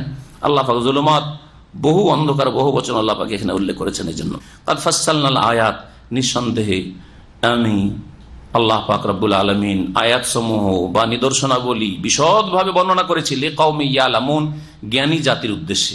ওয়া হুয়াল্লাযী আনশাকুম মিন নাফসিন ওয়াহিদা, আল্লাহ সেই সত্তা যিনি তোমাদেরকে সৃষ্টি করেছেন হে মানুষ এক ব্যক্তি হতে। তিনি কে? আদম আলাইহিস সালাম। ফামুস্তাকারুম ওয়া মুস্তাওদা, অতঃপর স্থায়ী আবাসস্থল আর অস্থায়ী আবাসস্থল, মুস্তাকারুম ওয়া মুস্তাওদা। এই একটি তাফসীর এই মুস্তাকার আর মুস্তাওদা। কাদ ফাসসালনাল আয়াত, আয়াত সমূহ বা বিধানাবলী, শরীয়তি বিধানগত আয়াত, শরীয়তের আয়াত, এবং আল্লাহ পাকের যে সৃষ্টি জগতে যে নিদর্শনাবলী রয়েছে আল্লাহকে চেনার জন্য, যেগুলো আয়াতে কওনিয়া, সবগুলিকে আল্লাহ পাক বিশদভাবে বর্ণনা করেছেন। লিকাওমি ইয়াফকাহুন, যারা উপলব্ধিকারী জাতি তাদের উদ্দেশ্যে। মুস্তাকার আর মুস্তাওদা, মানুষকে আল্লাহ পাক সৃষ্টি করার পরে তাদের দুটো স্থান বানিয়েছেন, একটা মুস্তাকার আর একটা মুস্তাওদা। মুস্তাকার ইস্তাকাররা থেকে, হ্যাঁ। তো একটি তাফসীর তো তরজমাতে বুঝতে পেরেছেন। আবার বলছে যেটা হচ্ছে স্থায়ী বাসস্থান আর অস্থায়ী বাসস্থান। তো অস্থায়ী বাসস্থান হচ্ছে দুনিয়া, তাহলে দুনিয়া ইহ জগৎ, আর তারপরে পরজগৎ আখিরাত, আখিরাত রয়েছে, এই দুটি। আর কেউ কেউ বলেছেন এর মধ্যে কেউ কেউ বলেছেন না, আখিরাতেরই দুটো স্থান। আখিরাতের একটি হচ্ছে কবরের জগৎ, কবরের কিছুদিন থাকলো বরজাখী জীবন, এটা হচ্ছে অস্থায়ী, আর তারপরে জান্নাত অথবা জান্নাত, সেটা হচ্ছে স্থায়ী জগৎ। আর কেউ কেউ বলেছেন যে এখানে মুস্তাকার আর মুস্তাওদা বলতে বোঝানো হয়েছে, মুস্তাকার মানে হচ্ছে মাতৃগর্ভ, রাহিম, মাতৃগর্ভে। মাতৃগর্ভে আল্লাহ পাক জায়গা দিয়েছেন, মানুষকে সৃষ্টি করেছেন প্রথম মানুষ থেকে। আর প্রথম মানুষ আদম আলাইহিস সালাম, তাকে তো মাটি থেকে। আর তারপরে আল্লাহ পাক কি সিস্টেম করেছেন যে মাতৃগর্ভে আসতে হবে। আর তার মাতৃগর্ভের পূর্বে কোথায় ছিলে? বাপের পৃষ্ঠ দেশে, হ্যাঁ, বাপের পৃষ্ঠ দেশে, সুলবুর রিজাল। তো মুস্তাকার মানে হচ্ছে মাতৃগর্ভ, আর মুস্তাওদা মানে যেখানে সংরক্ষিত ছিলে, যেখান থেকে নির্গত হয়ে এসছো শুক্রের আকারে, সেটা হচ্ছে বাপের পিঠে। কাদ ফাসসালনাল আয়াত, আয়াত সমূহকে বিশদভাবে বর্ণনা করলে কওমি ইয়াফকাহুন। ওয়া হুয়াল্লাযী আনজালা মিনাস সামাই মাআন, আল্লাহ সেই সত্তা, এই সব কাজ কার? আল্লাহর। তাহলে আল্লাহ পাকের রুবুবিয়তের কথা বর্ণনা করা হচ্ছে। আল্লাহ সেই সত্তা যিনি আকাশ থেকে পানি বর্ষণ করে, মানে বৃষ্টির পানি। ফাখরাজনা বিহি নাবাতা কুল্লি শাই, কখনো কখনো আল্লাহ তিনি গায়েব থেকে আবার মুতাকাল্লিমে চলে আসেন। এটা হচ্ছে আরবি ভাষার অলংকার আর কোরআনে কারীমের বাকভঙ্গিমা। দেখেন, আল্লাহ সেই সত্তা বলা হলো যিনি আকাশ থেকে বৃষ্টির পানি বর্ষণ করেন। তারপরে বলছেন ফাখরাজনা বিহি, আমি আল্লাহ এই বৃষ্টির পানির মাধ্যমে উদ্গত করি নাবাতা কুল্লি শাই, প্রত্যেক উদ্ভিদ, প্রত্যেক গাছপালাকে আল্লাহ পাক কি করেন? উদ্গত করেন। ফাখরাজনা মিনহু খাজিরান, অতঃপর তা থেকে ওই যে উদ্ভিদ বেরোলো তার থেকে আল্লাহ পাক সবুজ সবুজ পাতা বের করেন। গাছ কচি হয়ে উঠলো অঙ্কুরে, তারপরে তখন তার থেকে পাতা বেরোলো, পাতাগুলি সবুজ হতে লাগলো, সবুজ খাদেরান। নুখরিজু মিনহু হাব্বাম মুতারাকিবা, সবুজ হওয়ার পরে তখন কি হয়? ফল দানা হইতে লাগে। তাই বলছেন তাতে থেকে আবার আমি বের করি হাব্বান, শস্য দানা, মুতারাকিবান মানে হচ্ছে থাকে থাকে, ঘন সন্নিবিশিষ্ট। জি, ঘন একেবারে। দেখেন ধানের শীষ, গমের শীষে দেখেন কেউ থাক থাক হয়ে আছে। এইরকম বিভিন্ন ফলমূলের ক্ষেত্রে, ফলের গাছের ক্ষেত্রে এবং খাদ্যদ্রব্যের ক্ষেত্রেও। অমিনান নাখলে মিন তালইহা কিনওয়ানুন দানিয়া, এবং খেজুর গাছ থেকে আল্লাহ পাক খেজুর কিভাবে সৃষ্টি করেন বলছে মিন তালইহা, তার যে তালা যেটা মানে যে বের হয়, যেটা কি বলবেন সেটাকে, কি বলেন, যেটা বেরিয়ে আসে, আমরা মুজ বলি, বা এটাকে আর একটা নাম আছে বাংলাতে, শীষ, ধানের শীষ হয় কিন্তু, কাঁদি। কাঁদি যেটা বেরিয়ে বড় হয়ে গেল ওটার নাম কাঁদি, কিন্তু প্রথম যে বেট হয় ওটার একটা নাম আছে, না সুন্দর সুন্দর একটা নাম আছে। দেখেন বাংলা করার লেখা আছে, দেখেন তো কি লেখা আছে, দেখতে দেন। মিনতালইহা কিনওয়ানুন দানিয়া, কিনওয়ানুন মানে হচ্ছে ওই যে কাঁদি, আর দানিয়াতুন মানে দানায়াতুন মানে কাছে, মোচা। হ্যাঁ, আমরা কলার মোচা বার করছি, শব্দটা আসছে সামনে, আপনাদের জিজ্ঞেস করি কেউ বলছে মোচা, ওইটাকে বলা হয়, কি বলা হয়? তাহলে মেন্টাল এহা যেটা প্রথম বেরিয়ে আসছে ওপর থেকে, খেজুর গাছের ওপর থেকে অথবা কলা গাছের ওপর থেকে, ওইটার নাম কি? মোচা। তালা তালা তালা এতলা মানে উদিত হওয়া, সূর্য উদয় হয়, ওটা কি বলে? তালা আতিসাম, সূর্য উদয় হওয়া। তো প্রথম যেটা বেরিয়ে আসে ওটার নাম হলো মোচা। মেন্টাল এহা খেজুরের মোচা থেকে আল্লাহ সৃষ্টি করেন কেনওয়ানুন, মানে এমন কাঁদি, ঝুলে গেল যখন, এই যে ঝুলছে, বেরিয়ে আসছে ফলগুলি দেখা যাচ্ছে খেজুরের অথবা কলার, এটা হচ্ছে কাঁদি। দানিয়াতুন, যেটা ঝুলন্ত থাকে। এমন কখনো কখনো ঝুলন্ত হয় যে হাত দিয়ে পাড়া যায়, আবার কখনো কখনো দূরে থাকে, উঁচা গাছ থাকলে বা অত ঝুলে না, তখন তার জন্য গাছে চড়তে হয়, কেটে নামাইতে হয়। এখানে দানিয়াতুন যেটা সহজলব্ধ সেটা আল্লাহ উল্লেখ, দানায়াতুন মানে কাছে হওয়া, মানে ঝুলন্ত। তাহলে ঝুলন্ত কাঁদি, তার থেকে আল্লাহ পাক সৃষ্টি করে। ওয়া জান্নাতি মিন আনাব, আর খেজুরের বাগান সমূহ আল্লাহ সৃষ্টি করেছেন। ও জাইতুন, জাইতুনের বাগান। ও রুম্মান, আর ডালিমের বাগান, রুম্মান আনার। মুস্তাবিহান ওয়া গায়রা মুতাশাবিহ, যেগুলি পরস্পর সদৃশ্য আবার কিছু সদৃশ্য নয়, দেখতে একই রকমের, আবার দেখতে কিছু কিছু আছে একই রকমের না ভিন্ন রকমের। এটাও তাহলে কিছু ফল দেখতে একই রকমের, কিছু ফল দেখতে এক ফল থেকে আর এক ফল ভিন্ন রকমের। আবার কেউ কেউ তাফসীর করেছেন যে ফল একটাই কিন্তু বাহ্যিক দেখতে একটা, মুস্তাবিহা মানে দেখতে বাহ্যিক হচ্ছে সদৃশ্য একই রকমের, কিন্তু ভিতরে স্বাদের দিক থেকে ভিন্নতা আছে। আম দেখতে সবই আম, কিন্তু একটা হচ্ছে প্রচন্ড টক আম, পাকলেও টক হয়ে থাকে, আরো একটা কত মিষ্টি, তাই না? আমি দেখতে খেজুর, এই দেশে আরো দেশেরও খেজুর, আমাদের দেশেও খেজুর হয়, আমাদের খেজুর কোনো খেজুরের খেজুরই নয়, এটাও খেজুর এটাই খেজুর, তাহলে নাম তো খেজুর কিন্তু কাজে খেজুর না। এইরকমই যে কোনো এতে দেখতে পাবেন বাহ্যিক। দেখছেন এখানে সবজি কিনতে গিয়ে আমরা মাঝে মাঝে ঠকেছি, ঝিঙ্গের সবজি কিনে নিয়ে এসেছি, নিয়ে আসবো এত তিতা খাওয়া যায় না, এটা গেল হয় না, ফেলে দিতে হয়েছে এইরকম। তো আল্লাহ পাক বলছেন যে কিছু সদৃশ্য থাকে, কিছু সদৃশ্য থাকে না, এইরকম আল্লাহ পাক সৃষ্টি করেছেন।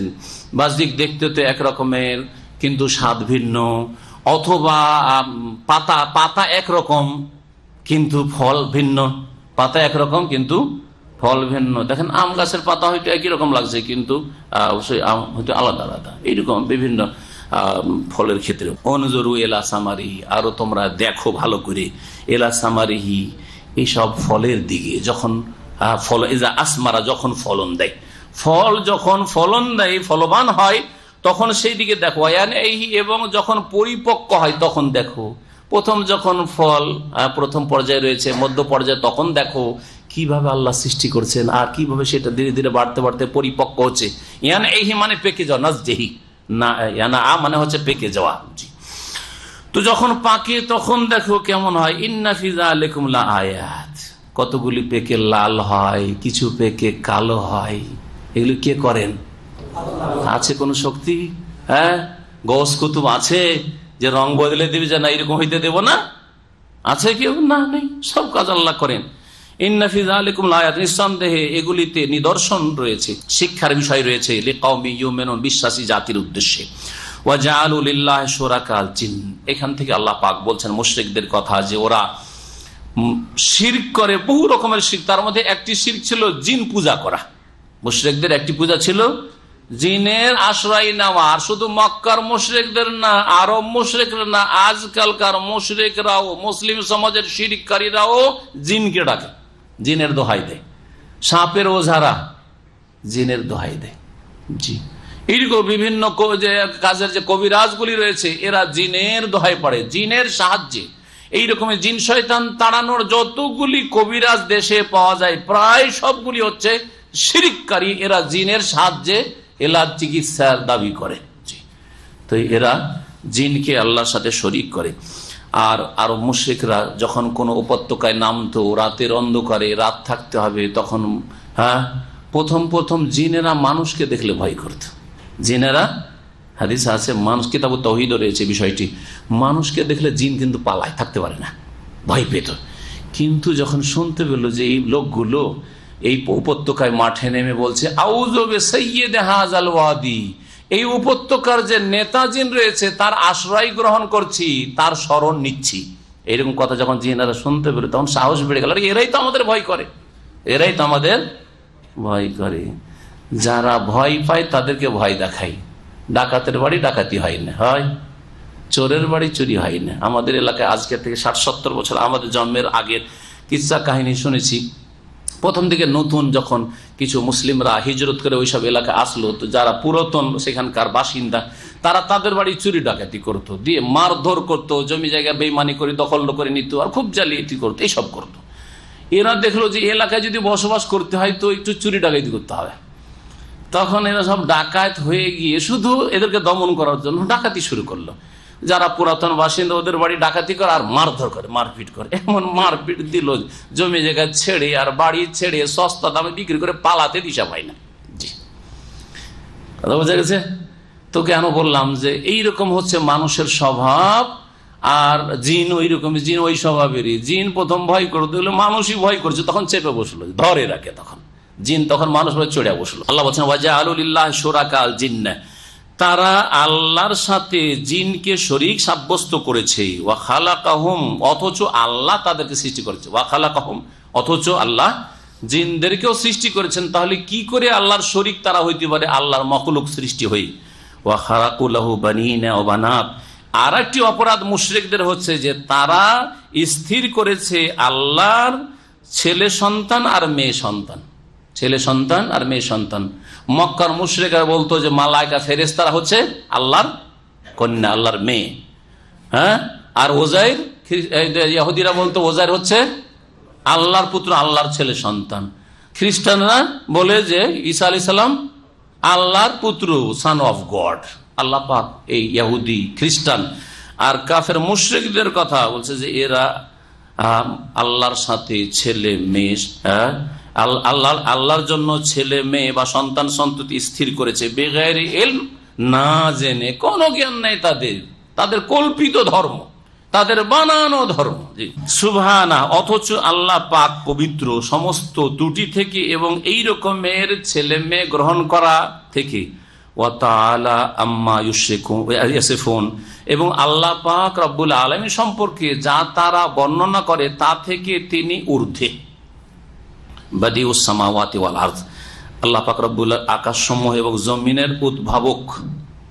বাদিউন, উদ্ভাবনকারী। বাদিউন মানে খালেকুন, কিন্তু খালেকুন আউয়ালা মাররা, প্রথমবার সৃষ্টিকারী। তার আগে কোনো মডেল দেখেননি, হ্যাঁ, কোনো কিছু নমুনা নেই, হ্যাঁ, যে দেখে দেখে বানালো। এই হচ্ছে বাদিউনের অর্থ। বাদিউস সামাওয়াতি ওয়াল আরদ আন্না ইয়াকুনু লাহু, তার কি করেই সন্তান সন্ততি হইতে পারে, আল্লাহ পাকের ছেলে মেয়ে কি করে হইতে পারে। ওয়ালাম তাকুন লাহু সাহিবা, অথচ তার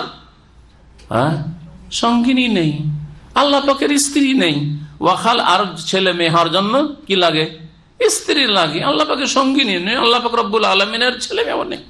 ওয়াখালাকা কুল্লা শাই, এবং সব কিছুকে আল্লাহ সৃষ্টি করেছেন, সব কিছু আল্লাহ সৃষ্টি করলেন, তো কি করে তার ছেলে মেয়ে কেউ হইতে পারে, কি স্ত্রী হইতে পারে? ওয়া হুয়া বিকুল্লি শাইইন আলিম, এবং আল্লাহ পাক রব্বুল সবকিছু সম্পর্কে সম্যক জ্ঞানী।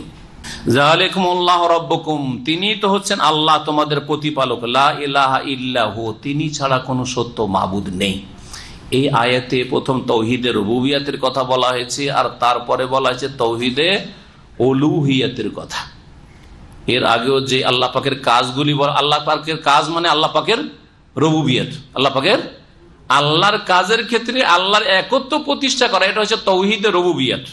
আল্লাহর নাম গুণাবলীর ক্ষেত্রে তাওহীদ প্রতিষ্ঠা করা হচ্ছে তাওহীদুল আসমা ওয়াস সিফাত, আর আল্লাহর ইবাদত বন্দেগীর ক্ষেত্রে তাওহীদ প্রতিষ্ঠা করা হচ্ছে তাওহীদুল উলুহিয়া বা তাওহীদুল ইবাদা। এই তাওহীদ তিন ভাগে বিভক্ত। কোরআনে কারীমের অধিকাংশ আয়াতগুলিতে দেখবেন যেখানে আল্লাহ পাক তাওহীদে উলুহিয়াত বলতে গেছেন তার আগে রুবুবিয়াতের কথা উল্লেখ করেছেন। মানে আল্লাহ যখন কাজের ক্ষেত্রে এক, তো তোমাদের ইবাদতগুলি আবার ভাগ বন্টন কেন হইল? কিছু আল্লাহকে দিচ্ছ, কিছু অন্য কাউকে দিচ্ছ। তাওহীদে রুবুবিয়াতকে আল্লাহ তাওহীদে উলুহিয়াতের দলিল প্রমাণ হিসাবে পেশ করেছেন।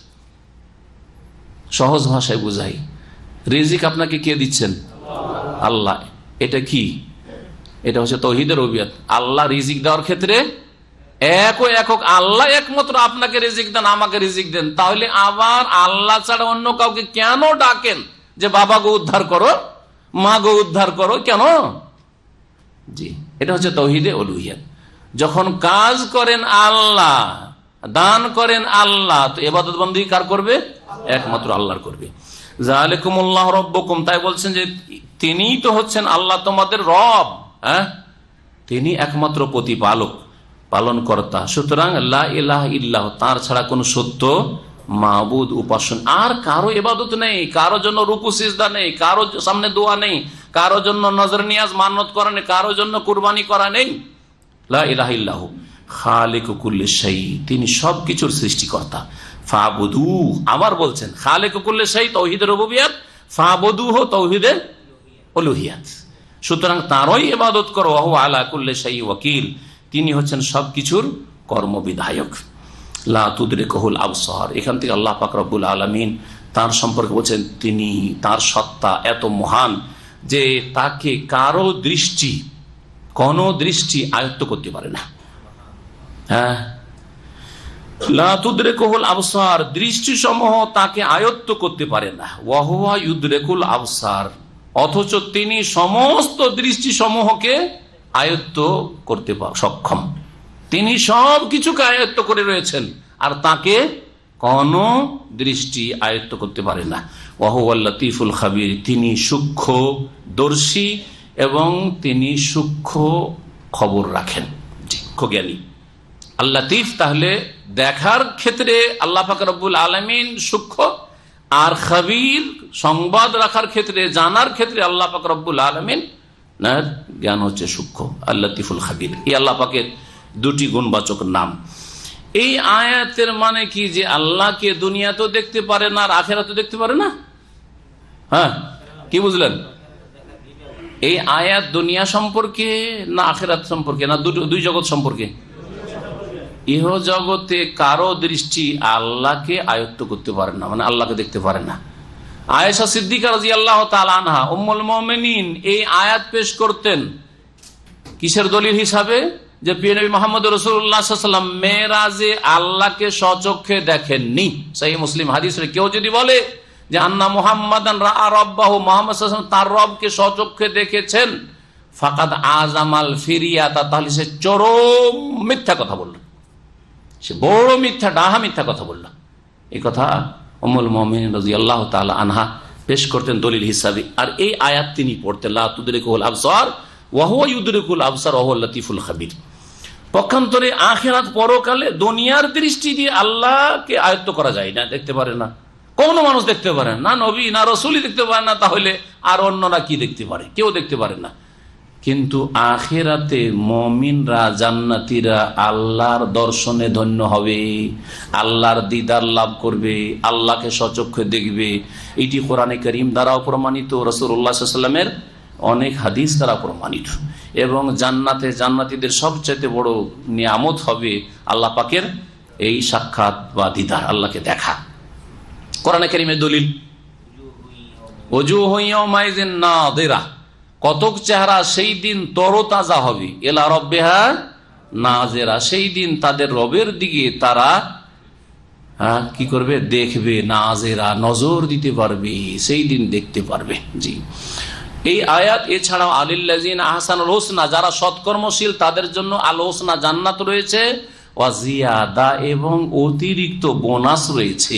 এই জিয়াদার তাফসীর নবী করিম সাল্লাল্লাহু আলাইহি ওয়াসাল্লাম করেছেন, সেটা হচ্ছে আল্লাহ পাকের রুয়াত, দিদার, সাক্ষাৎ। কাদ জাআকুম বাসায়িরু মির রাব্বিকুম, নিঃসন্দেহে তোমাদের কাছে তোমাদের প্রতিপালকের পক্ষ থেকে স্পষ্ট দলিল প্রমাণ এসেছে। বাসীরাতের বহুবচন বাসায়ির, স্পষ্ট দলিল প্রমাণ, যা দিয়ে চোখ খুলে যায়, যা পড়লে, শুনলে, জানলে কি হয়?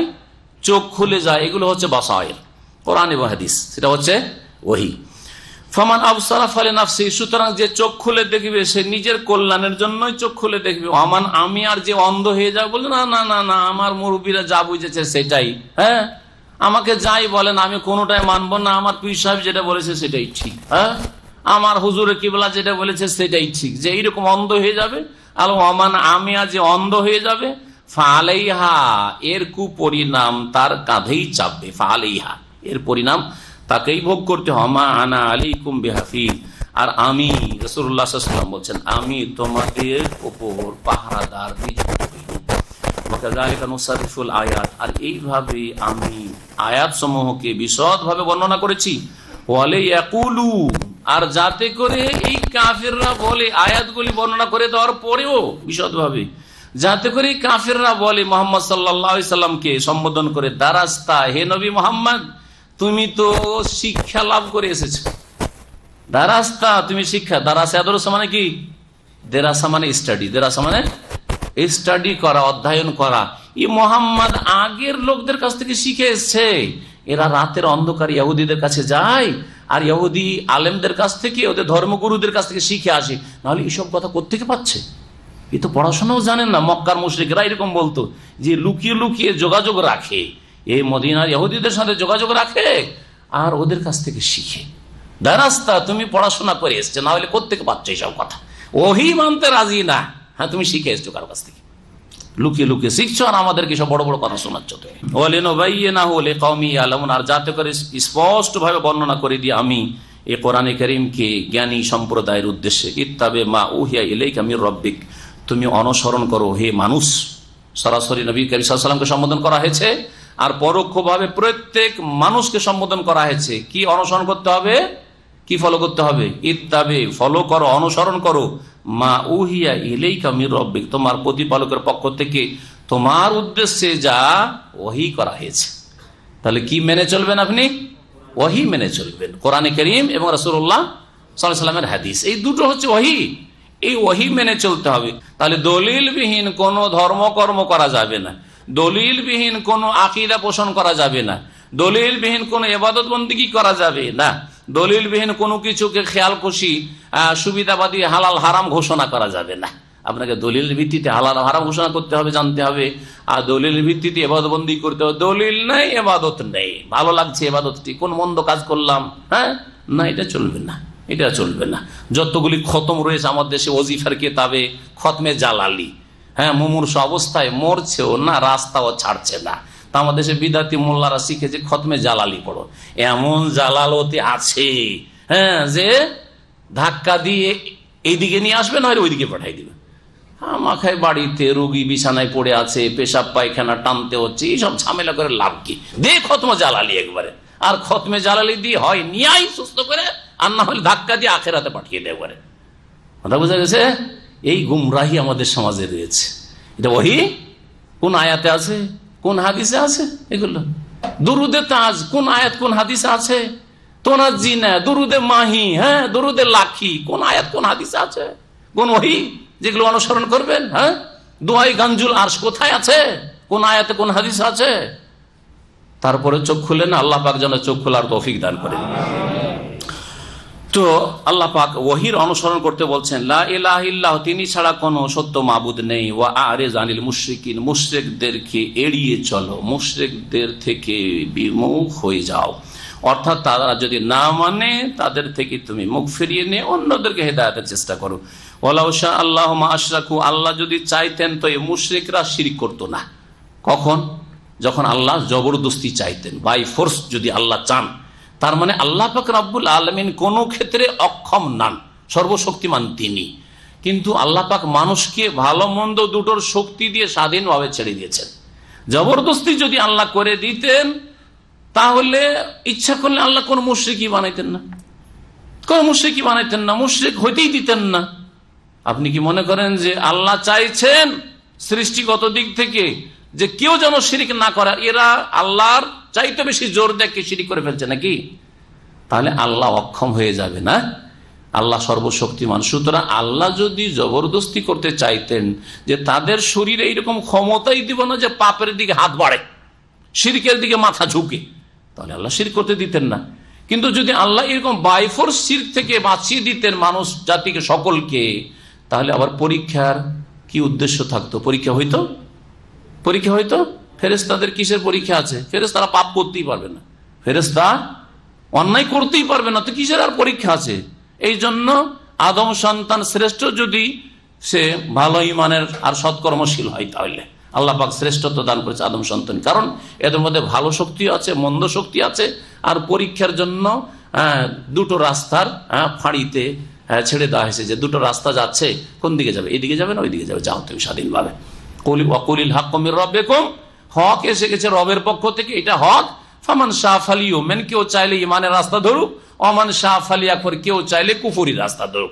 জান্নাতের রাস্তায় যাবে না জাহান্নামের রাস্তা যাবে, তুমি যাও, জানিয়ে দিয়েছি আমি রাসূল সাল্লাল্লাহু আলাইহি সাল্লামের মাধ্যমে।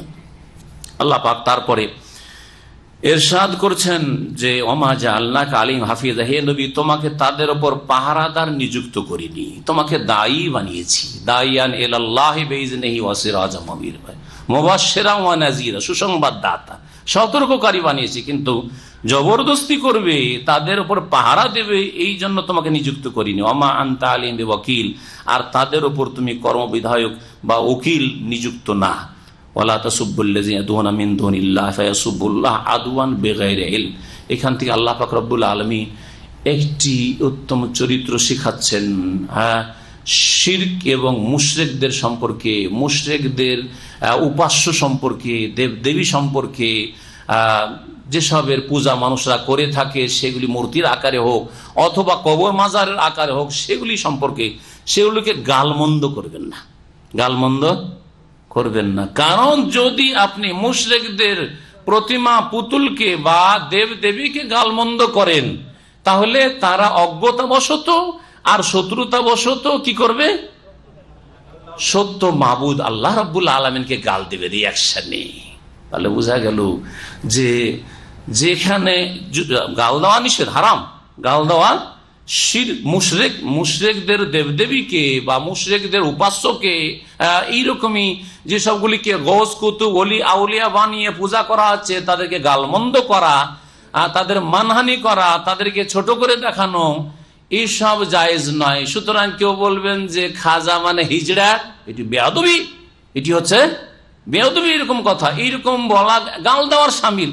এই গাল দিলে জাহেল মূর্খ আল্লাহর মানহানি করবে বেয়াদবরা, জানে না আল্লাহর আদব কায়দা, ওমা কাদারুল্লাহ হাক্কা কাদরিহি। জি, ভালো করে মনে রাখেন। তো এই জিনিসটি শেখানো হয়েছে। আর এইখান থেকে, এই আয়াত থেকে উলামায়ে কেরাম, আইম্মায়ে কেরাম, ফুকাহায়ে কেরাম একটি মাসলা ইস্তেমবাদ করেছেন। যেই রাস্তায় গেলে পাপের আশঙ্কা আছে, পাপে লিপ্ত হওয়ার আশঙ্কা আছে, সেই রাস্তা আগে থেকে বন্ধ করে দিতে হবে। সেই রাস্তা কি করতে হবে, যেটাকে সাদ্দু জারায়ে বলে। হয়তো ওই রাস্তায় যাওয়া অনেকটা জায়েজ আছে, কিন্তু এই রাস্তায় গেলে, সামনে গেলে পাপ ছাড়ার কিছু নেই, তখন ওই রাস্তা যাওয়া কি নিষেধ, ওই রাস্তায় যাওয়া নিষেধ। নিজের বাপকে গাল দেওয়া আর অন্যের বাপকে গাল দেওয়া, দুটোই গাল দেওয়া, ঠিক না? বাপকে গাল দেওয়া, কিন্তু নিজের বাপকে গাল দিলে বড় অপরাধ কিনা? হ্যাঁ, অন্যের বাপকে গাল দিলেন আর নিজের বাপকে গাল দেওয়া, দুটোতে পার্থক্য নেই। আপনার জন্মদাতা বাপকে গাল দেওয়া আর অন্যের জন্মদাতা অন্য কোনো মানুষকে গাল দেওয়া, অন্যের কোনো মানুষকে যে গাল দিচ্ছেন সেও কারো বাবা। নবী করিম সাল্লাল্লাহু আলাইহি ওয়াসাল্লাম বলেছেন যে কাবায়ের গুনাহ, কাবিরা গুনাহ অন্তর্ভুক্ত হচ্ছে বাপকে গালি দেওয়া। সাহাবারা আশ্চর্য, অবাক হইলেন যে কাইফা ইয়াসুবু রাজুল আবাহু, কোন মানুষ এমন আছে, এত বড় নিমক হারাম আছে যে নিজের বাপকে, জন্মদাতাকে গালি দিবে, মাকে গালি দিবে, এরকম কি আছে? কিন্তু আছে মুসলিম সমাজ আজকে। শুধু গাল দেয় না, মারধর করছে, খুন করে দিচ্ছে, বাড়ি থেকে বের করে রাস্তায় নামিয়ে দিচ্ছে, করছে না? করছে না? অথচ 1400 বছরের সাহাবায়ে কেরাম আশ্চর্য হয়েছেন, অবাক হয়েছেন যে বাপকে আবার কি করে গাল দিতে পারে, মাকে আবার কি করে গাল দিতে পারে। হ্যাঁ, আমাদের জোড়া গাল দেয়। জোড়া গালটা বুঝেন? জোড়া গালটা বুঝেন না? বুঝেন না?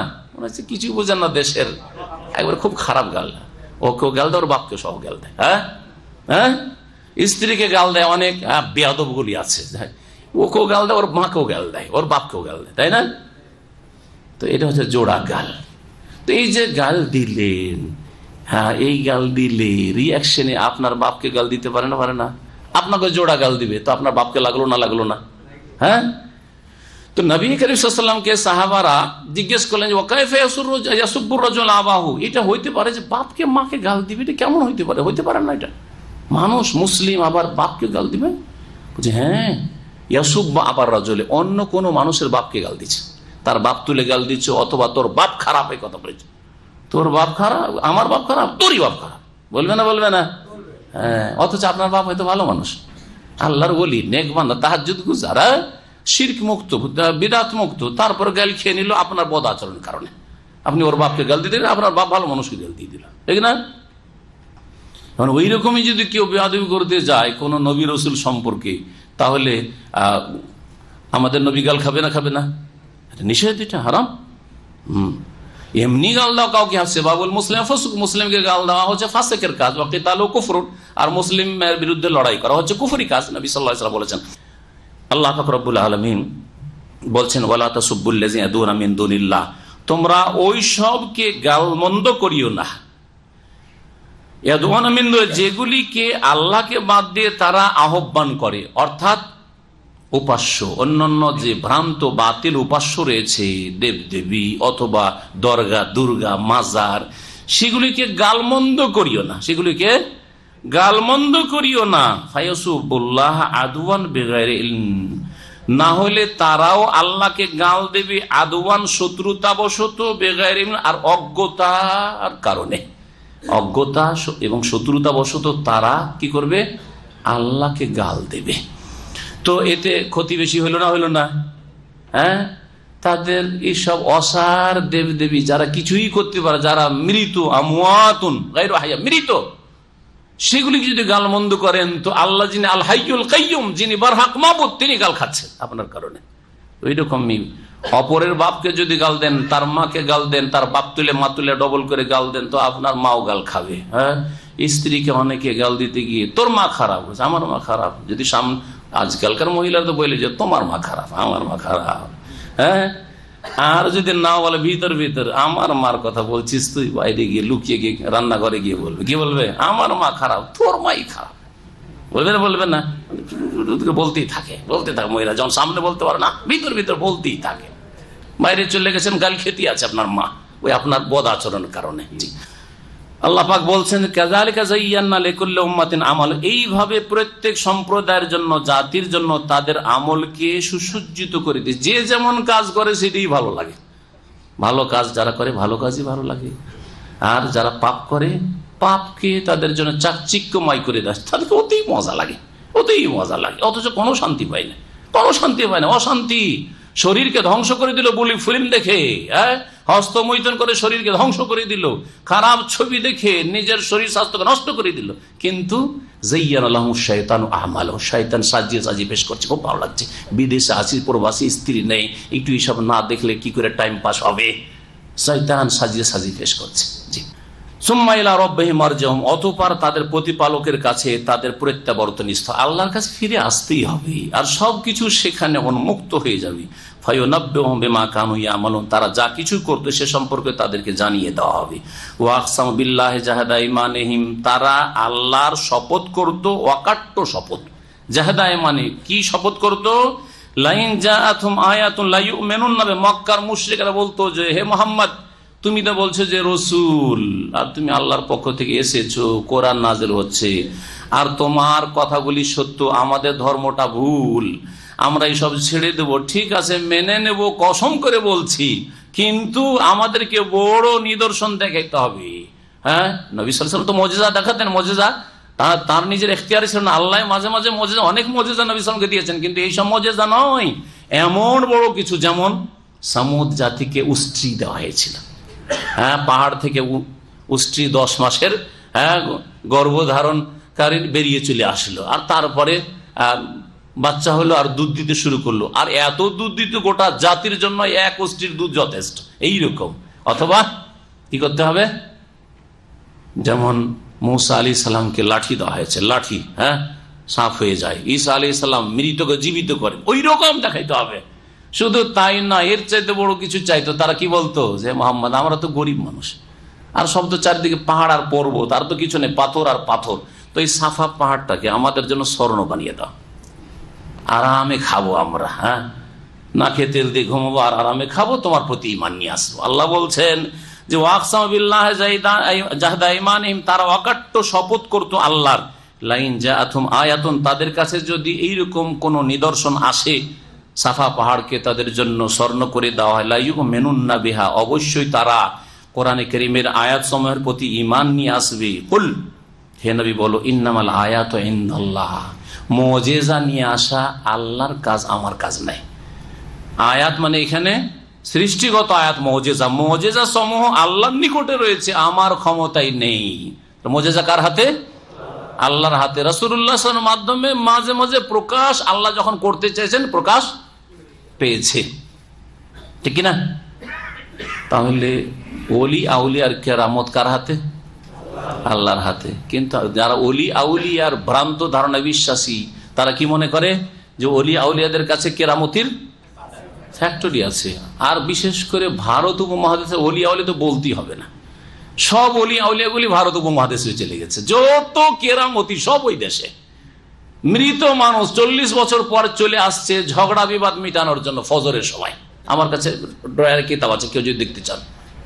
এসে বলছে যে তোমরা এইরকম এত বড় মাদ্রাসায় ঝগড়া কেন করছো, খবরদার ঝগড়া করবে না তোমরা, বলে দিয়ে চলে গেল। এগুলি কেরামতির ফ্যাক্টরি নাকি আমার দেশের ওলিয়া আউলিয়াদের হাতে আছে। নাউজুবিল্লাহ, কোরআন বিরোধী কথা। ইন্নামাল আয়াতু ইনদাল্লাহ, আয়াত মুজিজা কার হাতে? আল্লাহর কাছে। ওমা ইউশইরুকুম আন্নাহা ইযা জাআত লা ইউমিনুন। ওমা ইউশইরুকুম, আর তোমাদেরকে কি করে বুঝাবো, তোমাদেরকে কি করে বোঝানো যাবে যে আন্নাহা ইযা জাআত, যদি সেই নিদর্শনাবলী মুজিজাগুলি চলেও আসে তো লা ইউমিনুন, এরা বিশ্বাস করবে না, ঈমান আনবে না। ঈমান আনবে না। মুজিজা আসাই মানে যদি ঈমান আনা হইতো তাহলে সমুদ জাতি ধ্বংস হইতো না, ঠিক কিনা? হ্যাঁ, তাহলে ফেরাউন ধ্বংস হইতো না। ফেরাউন মুজিজা আছে নাই, লাঠির মুজিজা। জাদু জাদু জাদু জাদু, আমাদেরকে দেশ থেকে তাড়াতে চায়, মারো একে, ধরো একে, এই করতে গিয়ে ডুবে ধ্বংস হইল। জি, সেনাবাহিনী। জি, অনুকাল্লিবু আফইদাতাহুম ওয়া আবসারহুম কামা লাম ইউমিনু বিহি আউওয়ালা মাররাহ।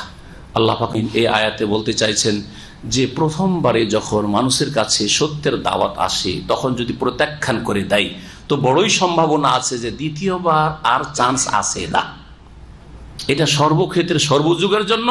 আর মক্কার লোকদেরকে বলা হচ্ছে, দেখো প্রথমখানে তোমাদের কাছে আমি রাসূল পাঠিয়েছি, ভারতে পাঠাইনি, ইউরোপ আমেরিকা আফ্রিকায় পাঠাইনি, তোমাদের কাছে মক্কায় পাঠিয়েছি, মদিনায় পাঠাইনি, তোমাদের কাছে পাঠিয়েছি। প্রথমবারে যদি তোমরা রিজেক্ট করে দাও যে নয় মোহাম্মদকে মানবো না, কোরআন মানবো না, হতে পারে যে আর হেদায়েত নসিব তোমাদের হবে না, উল্টো দিকে ফিরিয়ে দেব। এটা দুনিয়ার ক্ষেত্রে বলা হয়েছে। আর কেউ কেউ তাফসীর করতে গিয়ে বলেছেন যে দুনিয়ায় যদি কেউ একবার অস্বীকার করে দেয় আর কুফরের অবস্থায় থেকে যায়, যখন মানুষের মৃত্যু হয় তখন একটা কামনা করে, আল্লাহর কাছে দরখাস্ত করে, সেটা কি? রব্বের জুন, আল্লাহ ফিরিয়ে দাও। কোরআনে কারিমে বিভিন্ন ভাষায় এই বিষয়টি উল্লেখ করা হয়েছে। মওতের সময় বলে আল্লাহ একবার ফিরিয়ে দাও, আবার ওই বিচার দিবস আল্লাহ ফিরিয়ে দাও, জাহান্নামে জ্বলতে থাকবে বলে আল্লাহ আমাদেরকে ফিরিয়ে দাও, ভালো আমল করে ফিরে আসবো, ভালো হয়ে আসবো, নামাজি দিনদার হয়ে আসবো, তোমার প্রতি ঈমান নিয়ে আসবো বলে। তো আল্লাহ বলছেন যে তাহলে আয়াতের তাফসীর কি হবে যে প্রথমবার অর্থাৎ দুনিয়ায় এই পার্থিব জগতে যখন অস্বীকার করেছে, দ্বিতীয়বার যদি তাদেরকে দুনিয়াতে ফিরিয়েও দেওয়া হয় তারপরেও আবার এইরকমই দুনিয়া একটা তৈরি হবে। আর সেই দুনিয়াতে সে আসবে যেভাবে আসুক না কেন, আর আসার পরে নবী রসুল আসবে, নবী রসুলের দাওয়াত আসবে। প্রথমবারে যেমন এসে প্রত্যাখ্যান করেছিল, অস্বীকার করে, তেমনই আবার অস্বীকার করে জাহান্নামে যাবে। তো ফিরিয়ে দিলেই যে হেদায়েত হয়ে চলে আসবে সৎকর্মশীল, সেটা নয়। তাহলে তাফসীর করতে কোথায় চলে গেল? দুনিয়া থেকে আখিরাতের দিকে চলে গেল। এখন তরজমা পড়েন, তারপরে দুটো তাফসীর বোঝার চেষ্টা করবেন। আবার অনুকাল্লিবু আফইদাতাহুম ওয়া আবসারহুম, আমি তাদের অন্তরগুলিকে, ফুআদুনের জমা বহুবচন হচ্ছে আফইদা, তাদের অন্তরগুলিকে আমি ফিরিয়ে দেব আর তাদের দৃষ্টি সমূহকে ফিরিয়ে দেব। কামা লাম ইউমিনু বিহি, যেমন তারা বিশ্বাস করেনি কোরআনের প্রতি, আউওয়ালা মাররা, প্রথমবার যখন বিশ্বাস করেনি, যখন ইমানের সুযোগ সুবিধা এসেছিল, দ্বিতীয়বার হয়তো দুনিয়াতে আর চান্স তাদেরকে দেব না। অথবা প্রথমবার মানে ইহ জগতে যে এসেছিল তখন যখন অস্বীকার করে কুফর অবস্থায় মারা গেছে, তাহলে দুনিয়াতে যদি আবার ফিরিয়েও দিই তাহলে আবার উল্টো দিকে ফিরে যাবে, ফিরিয়ে দেব, আর দ্বিতীয়বারও ইমানের তৌফিক হবে না, সুতরাং আর ফেরানো হবে না। কাল্লা ইন্নাহা কালিমাতুন হুয়া কাইলুহা ওয়া ওয়ারাইহিম বারযাখুন ইলা ইয়াউমি ইউবআসুন, আর ফিরিয়ে দেওয়া হবে না, আর অবকাশ দেওয়া হবে না, আর ছাড় দেওয়া হবে না। ওয়ানাযারুহুম ফি তুগয়ানিহিম ইয়ামাহুন, এবং তাদেরকে আমি ছেড়ে দেব তাদের অবাধ্যতায় ঘূর্ণি পাক খেতে। তাদের অবাধ্যতায় ঘূর্ণিপাক খেতে থাকবে, উদ্ভ্রান্তের মতো ঘুরে বেড়াতে থাকবে, আর কখনো সঠিক রাস্তা পাবে না। এই অবস্থা আমি তাদেরকে ছেড়ে দেব। এখানে আমাদের আজকের তাফসীর শেষ হলো। আল্লাহ পাক রব্বুল আলামিন যেন কোরআন ও সুন্নাহর কথা জানার তৌফিক দান করেন, মানার তৌফিক দান করেন, পালন করার তৌফিক দান করেন, দাওয়াত দেওয়ার তৌফিক দান করেন, কোরআন এবং হাদিসের দিকে, রাসূলুল্লাহ সাল্লাল্লাহু আলাইহি ওয়াসাল্লাম অনুসরণের দিকে আল্লাহ পাক রব্বুল আলামিন যেন হেদায়েতের পথে অটল রাখেন, অবিচল রাখেন। আল্লাহ পাক ফরজ ওয়াজিবের হেফাজতের তৌফিক দান করেন, হারাম নাজায়েজ থেকে বেঁচে থাকার তৌফিক দান করেন। আল্লাহ আমাদের বালা মুসিবত থেকে হেফাজত রাখেন, সমস্ত রকমের জালেমের জুলম থেকে আল্লাহ পাক মুসলিম উম্মতের হেফাজত করেন। আল্লাহ পাক রব্বুল আলামিন দুনিয়া আখিরাতে সার্বিক কল্যাণ দান করেন। আল্লাহ পাক রব্বুল আলামিন জাহান্নাম থেকে আল্লাহ পাক যেন রক্ষা করেন, জান্নাতুল ফিরদৌস যেন নসিব করেন। যারা অসুস্থ রয়েছেন ভাইরা এখানে এসেছেন আর অসুস্থ আছে, আল্লাহ যেন শিফা দান করেন। আমাদের আত্মীয় স্বজন, আপনজন, ছেলে মেয়েরা যারা অসুস্থ রয়েছে আল্লাহ পাক তাদের যেন পুরো শিফা দান করেন। জুমার দিনে আমাদের এই দোয়া যেন আল্লাহ পাক কবুল করেন। রব্বানা আতিনা ফিদ দুনিয়া হাসানা ওয়া ফিল আখিরাতি হাসানা ওয়া কিনা আযাবান্নার। রব্বানা যালামনা আনফুসানা ওয়া ইল্লাম তাগফির লানা ওয়া তারহামনা লানাকুনান্না মিনাল খাসিরিন। ওয়া সাল্লাল্লাহু আলা নাবিয়িনা মুহাম্মদ ওয়া আলা আলিহি ওয়া সাহবিহি।